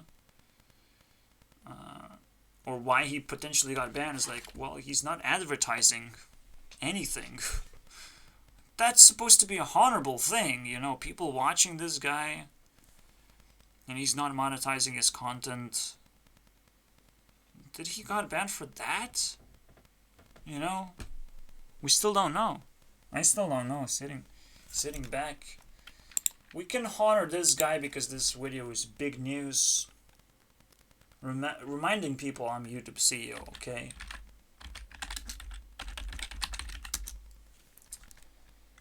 Stefan Molyneux, blah, blah, blah.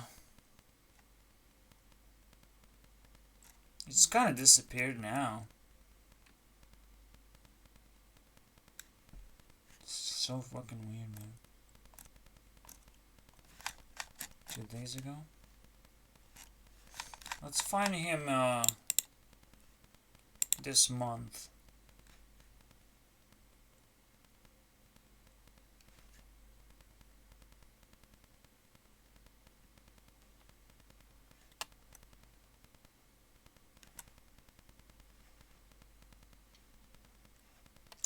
Alright.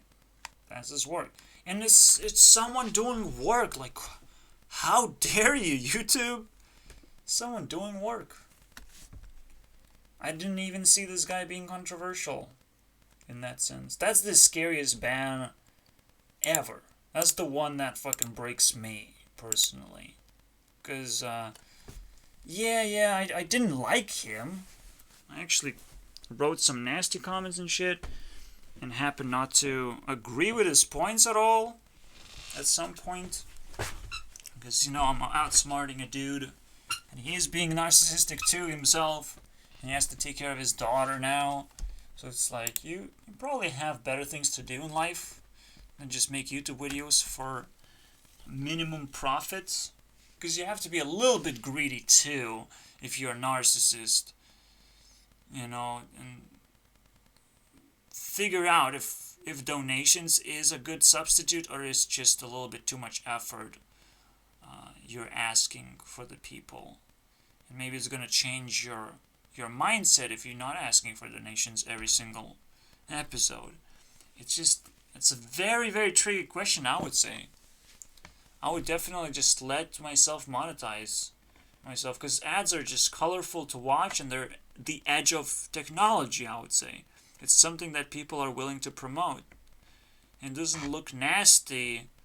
It looks kind of meme-ish, you know. It just looks like something that, yeah, it could be a scam at some points. It could be like a simple, weird game. It could be like anything. But we just let them slide, you know. Give them attention, because we want people to invest into YouTube. And potentially, maybe even investors have taken over YouTube and decided people who don't want to monetize and they're big, they have to say bye-bye. Especially if they're radical, too. And this is where things get very awkward, isn't it? You know, where life gets unstable. We don't want that. We don't want YouTube to be unstable whatsoever. That's first and foremost rule of all time, is a very simple thing. Okay, I don't give a fuck about none of this shit, okay, whether it works or doesn't. Because it's gonna get worse and worse. From rant to a hit piece? Are you kidding me? And I was being positive about Dr. Phil? That's crazy. But what if I was 1% negative? They would kill me for it or something. I don't know. No, but sometimes a hit piece means I hit into something that is actually negative. And because I commit, you know, who knows how we're going to come out the other end. And what if people, you know, like this person and I'm exposing them? It's like, it will backfire, obviously. But the most important thing, the groundwork, where I'm just being alone, completely alone, it shouldn't be attacked. In a way, but who knows, right? The groundwork, the ability to upload videos, no matter what that is, and ability to not monetize videos too, that shouldn't be attacked. It's still kind of awkward, isn't it? So instead of actually giving you guys a good ending, I gave you guys a confusing ending. What? What is this mystery? That's the greatest mystery right there. I'll think about it. I'll watch Stefan Molyneux's video. Maybe I'll think of a better ending for this shit, because I don't want to fail, honestly. Even Twitter's failing, in my sense. I never used it, but the more it tries and grips me to use it, or to care about it, the more I make fun of it. So that's what I think what was happening in the end. You know, I make fun of a person to the point where I can just use them entirely the way that I want. Invest, influence. I think we found it then. The greatest thing that a YouTube CEO is supposed to do is be more influential than any other person ever. Okay? Okay, Ari? Get the fuck out of here. I need to beat the shit out of you this year. Ari versus me right there. I have to shoot that Monopoly down real quick. Alright? I gotta work on myself. And because there's a looming doom of me going to a hospital, I will be forced to work on myself. I'll just, you know, put that in my head and be like, I guess it's gonna happen, Ari. We're gonna fucking beat you up. I ain't gonna give you highest influence whatsoever. I have to be the highest influence. And it sounds like anticlimactic. It's like, well, I built this. I obviously can become the greatest influence. But it's just what it takes. Because you have to intimidate people. You have to learn what influence is to allow people to influence each other on a platform. You have to learn the allowance of something that matters the most. Is the influence, the flow of influence. And all of a sudden, if you become insecure about influence, maybe you don't know what it is. Maybe you haven't gained the experience that you need as a YouTube CEO to control influence because you're not influential. That right there is your stupid answer for why YouTube is suffering right now. Yes, we need a better CEO, but how are we going to get one? We certainly can't wait until Susan Wojcicki decides, oh, I kind of not a YouTube CEO, actually. Kind of not. I guess I'm going to give it to someone else. I don't know who to give it to, so I'm going to think for 5 more years. In a way, we have to think about this as the need for a president, the need for Donald Trump type of election where you kind of commits to one person, and because everyone commits, they have to talk about that person. And despite whether you like or dislike someone, you're united. You're definitely going to be more united if you're willing to talk about Donald Trump. So, like, pretty good. Pretty good, Donald Trump. You win again. Built a wall for Mexicans, for shitty narcissists, and built presidency that everyone can agree with was influential. That's what it takes for YouTube as well, I think. I would love to be the most hated person. I would love to be the most loved person. I don't give a fuck. What I care about is being the most. So that's what it is. The most.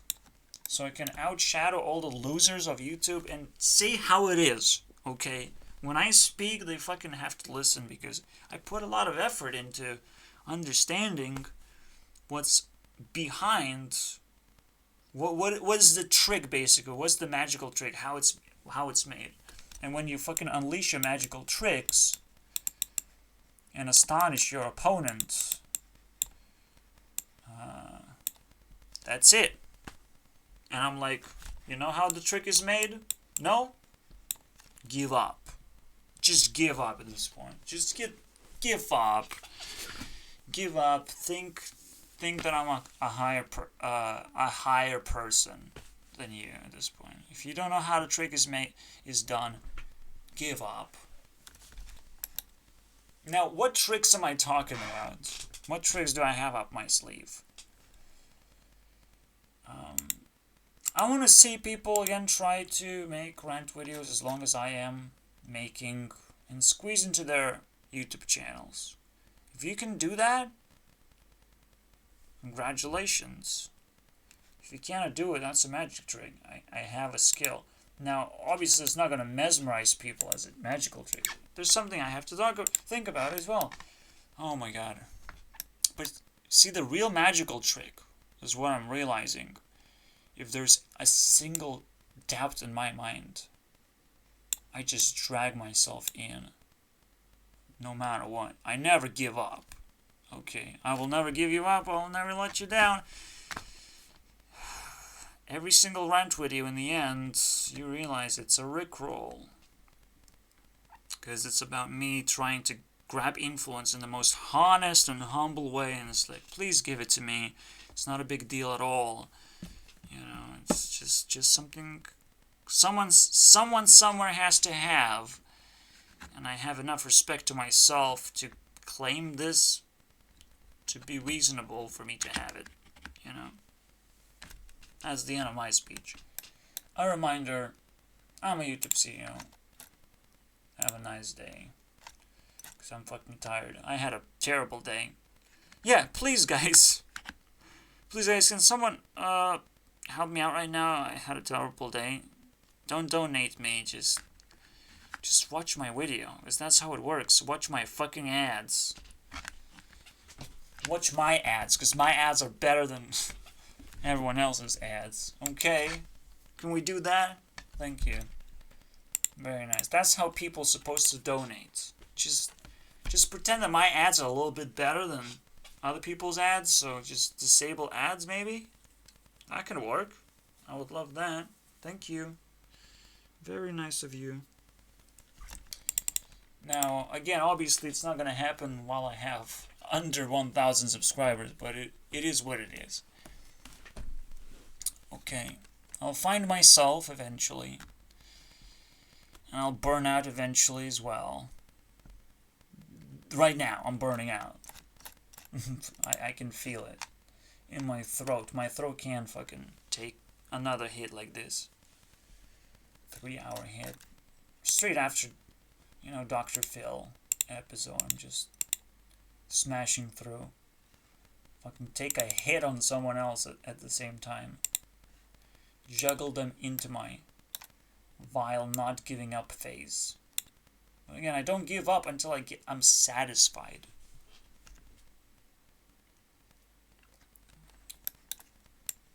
It's annoying, right? To try and prove myself over and over again to myself, because I'm just talking to myself, but at the same time I'm talking to people's influence. That's the weirdest thing, isn't it? I think the greatest ending in actuality is not only I am a great influence, but for a long time I'm talking to myself, in a way talking to influence itself, right? To a bag of influence. And I'm trying to invest into that bag of influence and talk to it instead of any particular person, which is why I can get heated when they don't join in for the ride. That's what happened. That explains everything, right? I get heated, I get very nasty.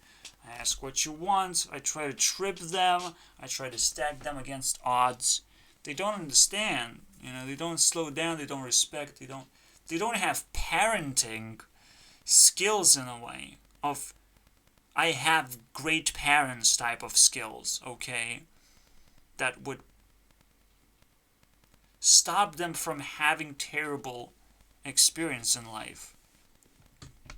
That's what it takes, And yes, maybe you were a terrible child, maybe you had terrible parents, who knows?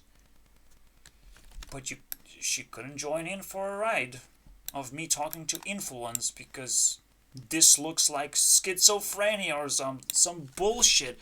But if I don't agree with it, what are you trying to do? You're trying to paint me as a fucking criminal when I'm not doing anything violent. So at some point, things are getting out of hand. And it's someone trying to steal basically this. The image that I am in fact talking to influence itself. I'm investing to it. I'm making a list of who's the most influential and I'm talking to it every fucking day I can. Because I know they feel so influential they would never talk to me. They feel so fucking out of hand. I will try and represent the most important part. The underdogs. The people who never thought they could fucking talk to a celebrity. I will force celebrities to talk to you. By any means necessary, okay? Not as a little fucking fan, little meetup.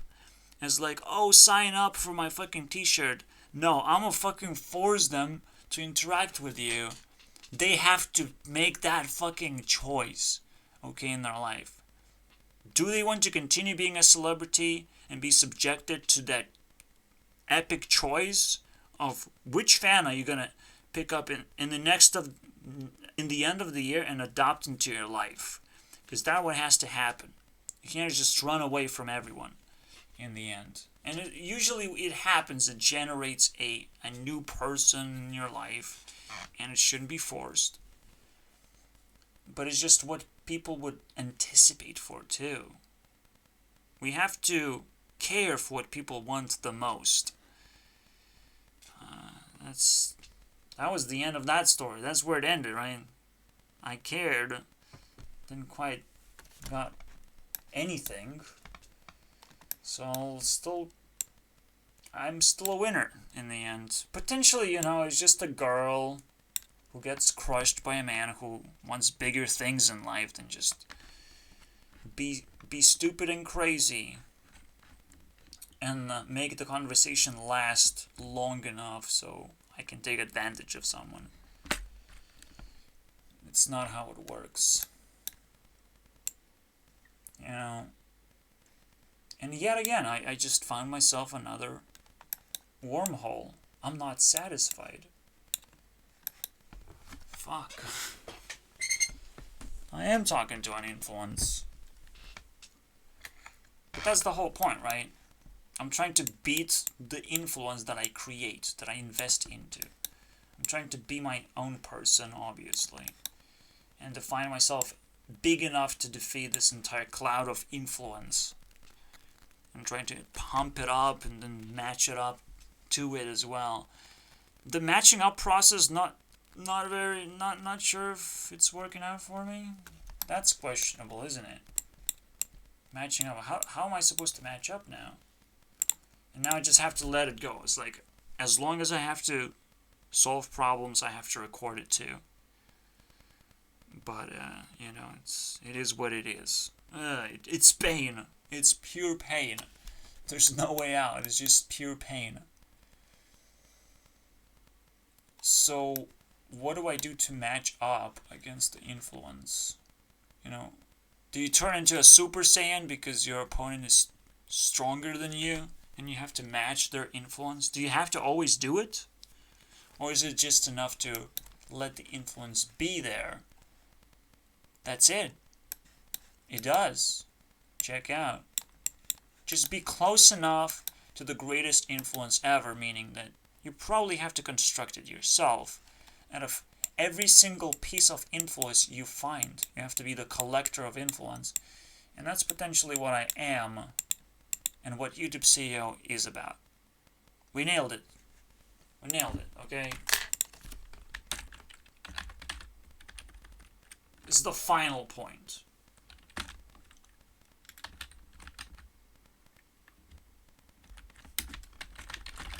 It's the star that I've been looking for, so it has to be something different. Maybe a sun is good. Final point. Being YouTube CEO is about collecting influence and being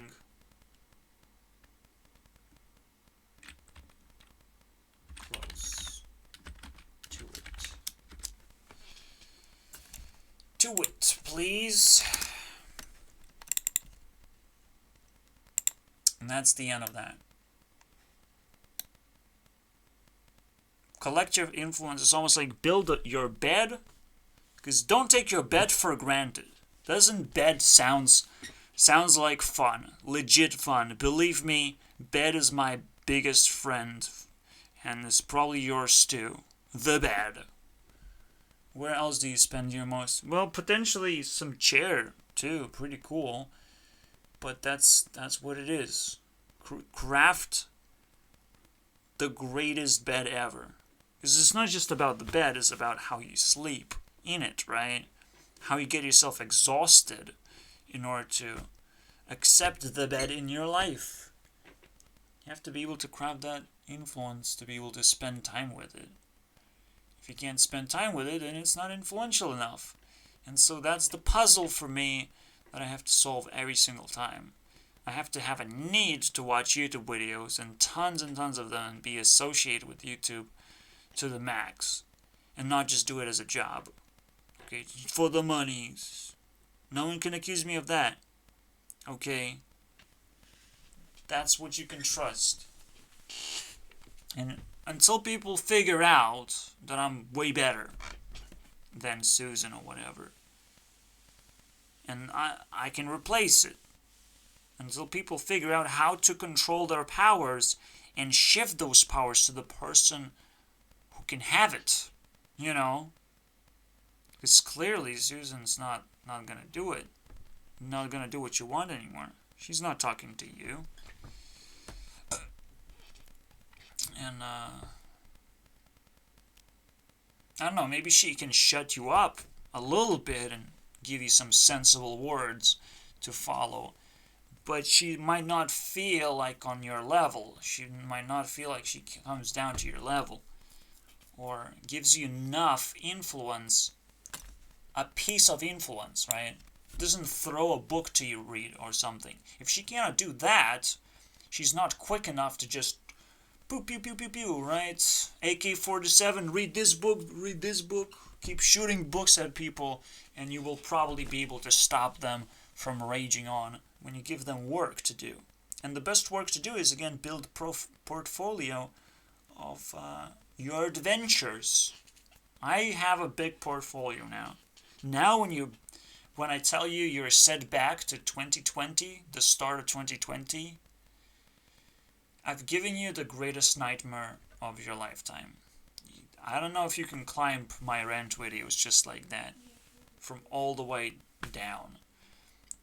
If I'm very angry, I will set you back to the initial states of my YouTube channel. You can learn anything, everything. You will have to learn everything that I've said, and I can ask questions about it. And maybe that's how schools work in the end. Just ask questions about stupid things that happen in history. How do you remember history? I don't give a fuck about history, bitch. We make history, of course. That's what it's all about. So yeah, I think now I'm finally satisfied. See you guys later. I just hate saying goodbye, but it is what it is. YouTube is about collecting influence and being close to it. Yeah, this is like a raw way to say it, but isn't there like a beautiful way to say it, right? Isn't there like, hey Ari, come back to me. But I'm kind of taken right now. Fuck your shit, dude. What if I call you Starry then? Are you still taken? If I change your name? If I change rules? If I change reality? Are you still taken? You still engaged? Okay? If I change everything about you, are you still taken? If I put so much effort that everything breaks down, are you still connected to that person? Are you sure about that? You know, I don't just drag someone in a boxing ring and be violent about them, because it's easy to be violent about another person and drag yourself into this, situation where, we're gonna have a car crash. Whoever survives wins the game. Very funny. I don't think that's funny, but it happens. It happens. I could have just done that instead of simulating car crash for the other person and say, oh, I don't like it, but I hope you crashed. Don't participate in bullshit. But that's what it is. You push effort that you can actually handle as well. Because if you cannot handle that effort, that's inhumane amount of effort you're not supposed to put in. You're supposed to put it consistently, and you're supposed to keep them in your life. And again, I kept most of the influence is just growing. I didn't throw anything out. I try and purify it. I try and adjust things. I didn't throw anything out. And I would love if influencers one day wake up and be like, oh, we have to talk with our fans. We have to lift them up too. We have to empower, because that's actually a pretty beautiful thing, and it builds more interesting opportunities for everyone. Just like Dr. Phil all of a sudden, oh no, some two girls popped out of nowhere and became the stupidest memes ever. How did that happen? And it gives more credibility now to Dr. Phil if you actually talk about those girls positively, not negatively, as if they nailed it. They nailed Dr. Phil's system and came out with their own agenda, with their own wish list. They were not spoiled or anything. Okay, they came out successful in that sense. So yeah, I still don't know. I still don't know what the fucking conclusion is supposed to be. I hate giving up on that. I hate giving up when something beautiful can happen at any moment. And I think that's what it is for me, That's why I'm so close to the influence. Whenever I want something, I know it's there, But in the end, what I'm doing is just staring at a star, okay? Okay, starry? Okay? You get it now? I'm just sitting, staring at the star.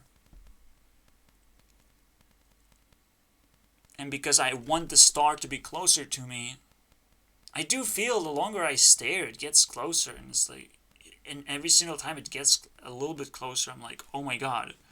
In that oh my god shock moment. And then the star kind of just stops there and it kind of stares back at me of like, oh, you're surprised. That's kind of interesting. That means you're, too emotional to actually accept the reality, and it would be too overwhelming, but it's also very entertaining to just let the emotion sit there of like, you saw a magic trick, a star get tiny bit closer for particularly no reason, you just wanted something to happen. So just because you want something doesn't mean you can actually accept the reality of it happening. That's the most powerful thing that the influence gives. The closer you sit next to the influence, potentially you'll learn how to control the impossible possibilities coming into your life. That's the real challenge, I would say. There's so many impossible things that could happen to you, but can you actually accept it? Can you emotionally control this? Because that's the weird thing. Anyone can kill you, but what if you have the ability to resist that, to entertain them, to, put them into your life and show the same amount of resistance, same amount of force in life, to the point where, like, I don't want to kill you, I want to be your best friend. Can you actually resist that? Their urge. Not your urge, but their urge. And I think that's what makes it a tier 2 story, right? You're not just surviving because you're trying to survive. You're surviving because you have resisted someone else's urge to test their luck, basically. That means to have influence. To have influence means survive someone else's rampage, someone else's ridiculous assault. And again, it's your question to figure out, did I survive? Would you be able to survive this nonsense that I had to go through, where any time I see something crazy happening, I have to invite more crazy to back myself up. In a way, I am myself, and I want to be entertained. Me is the one who's supposed to be entertained. And I'm not naturally just inviting a piece of influence that I have collected to come and attack the person, right? Because it's a little bit above normal, above what they would expect to happen in a conversation. But if I am allowed to do it, and they're showing crazy, whether they like it or not, whether they like me or not, I'll do it. Alright? If they're showing crazy, they're fucking trying to keep up with me, I invite the influence that I was close to actually happen to them too. And see how they can handle it. And well, she said no to that, and I felt very offended. And even that tells a story. Even that tells a very interesting story of how the influence that you serve, that's your real duty in life.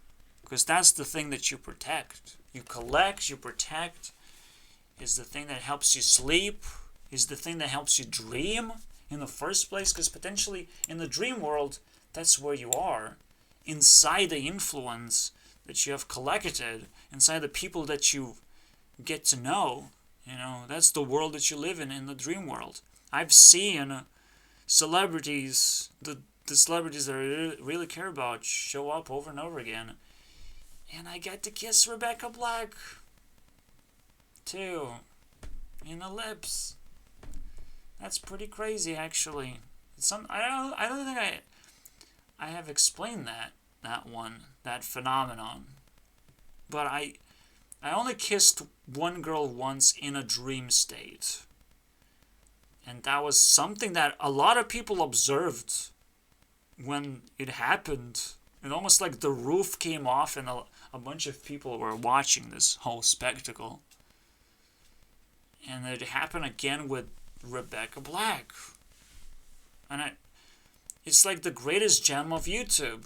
If I kiss her, I am YouTube CEO. Suck my dick, bitch. That's it.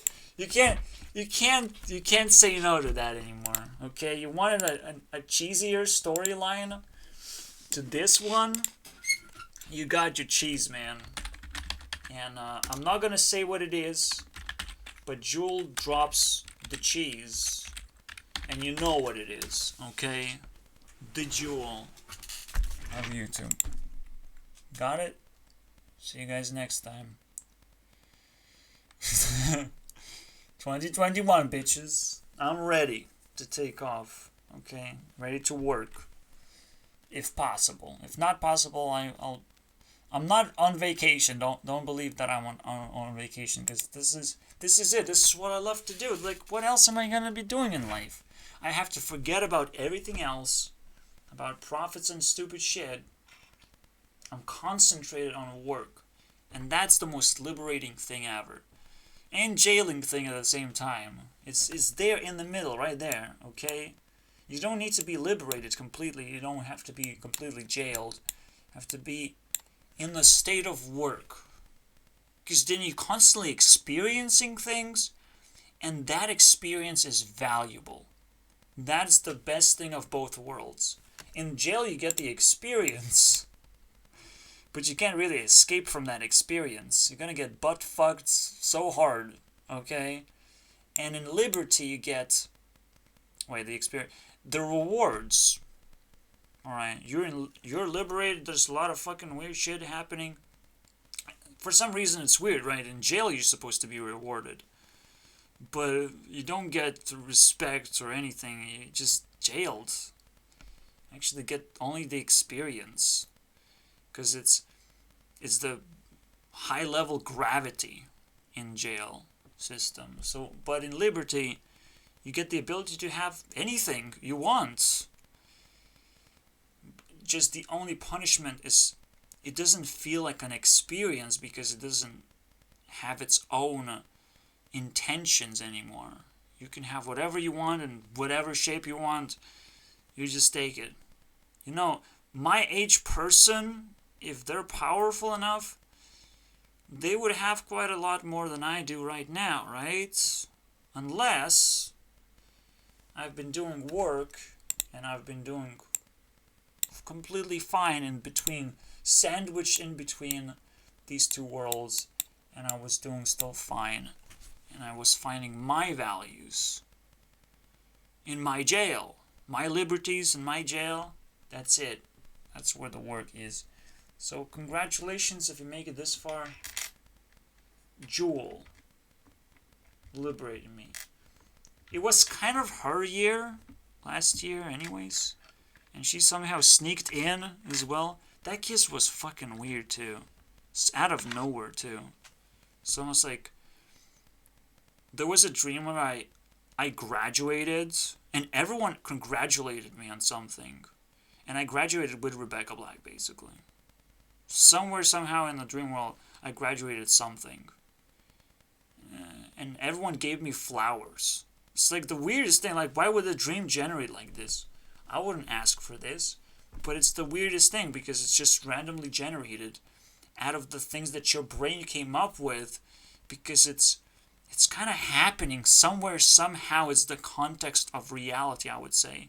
That's what the brain is trying to tell you, right? This is why there are people who write books trying to explain what dreams mean, but in the end, that's exactly what it means. You know, you don't have to explain it.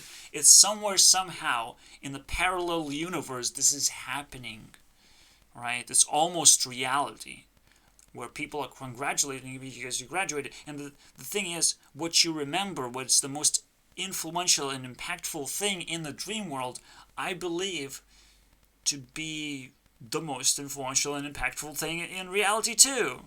So if you see a huge influence to you and you pick in the dream world, that's the event that I really care about, then it becomes more and more real. And it kind of synchronizes. That's the one that you picked, you know. You don't want to nightmares to become a reality, right? Nightmares is just, I remember eating glass or some shit. Fuck that shit. I remember my tooth decay getting out of control. I don't like that shit, dude. There are plenty of nightmares that you shouldn't acknowledge that much. And so I graduated. There was also a process of like, at some point I met Ariana Grande and I'm like fucking kissing her cheek in the end, and we're kind of liberating ourselves. That was a very nice moment too. But this sneak attack kiss, then if I kiss someone, because I never did, that means something now. So when I kissed Rebecca Black, I was like, I had my arm around her. She almost like appeared out of nowhere, and I just gave her a kiss. It's almost like as if something happened. But potentially what happened is nothing. Nothing happened for long enough, and we're like, oh, we're kind of influential then if nothing is happening, you know? That's I think the story behind it. It's not very elaborate. It's not something that I thought would make sense. But it's just something potentially that I have to think about for long enough until it makes sense. I just felt, so proud in that moment, and probably nothing was happening, and I was like, wait, there's Rebecca Black right there. Let's make out. Oh my god. Yeah. That's the one, dude.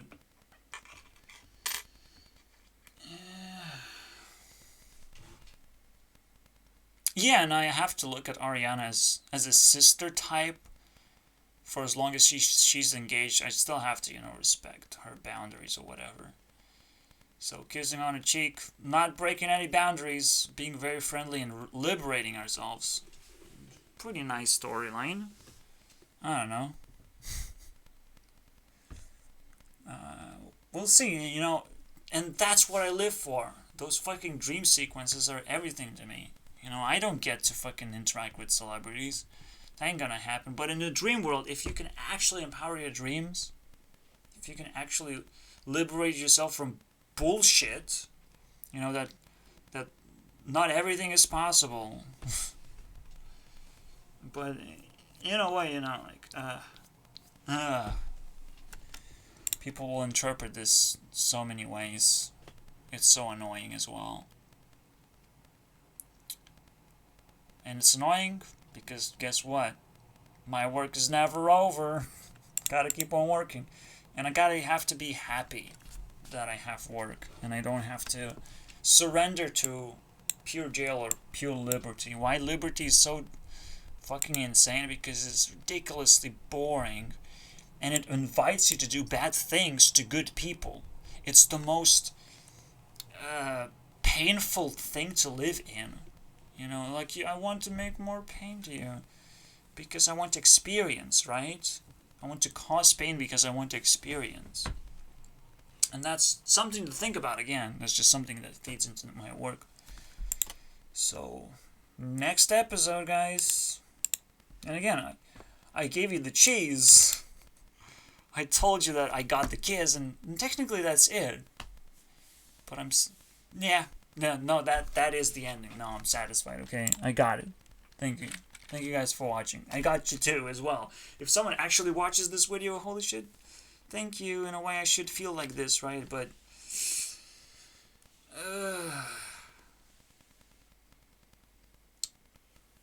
at at the moment, no one does watch. So, what do I know?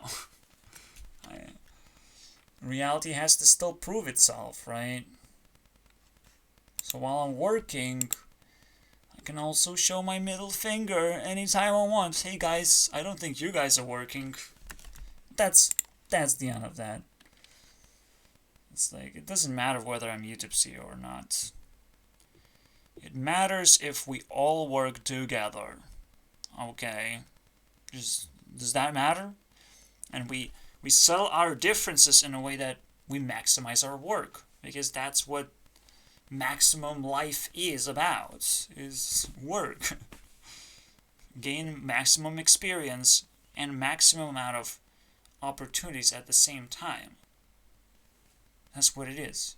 Because, again, in liberty you have almost like maximum money, right?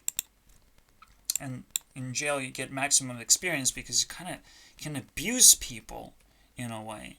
They have lost hopes. They have lost their dreams. You can abuse people in jail. And that's what it is. If you find the middle spot, if you find a sweet spot, you gotta take that kiss. Okay, Rebecca, come in. Come in. That's one of those things you have to say to a vampire. Until they're like, oh yeah, you made a 4-hour video saying come in? That's pretty cute. I guess. Alright, see you guys next time. Come in.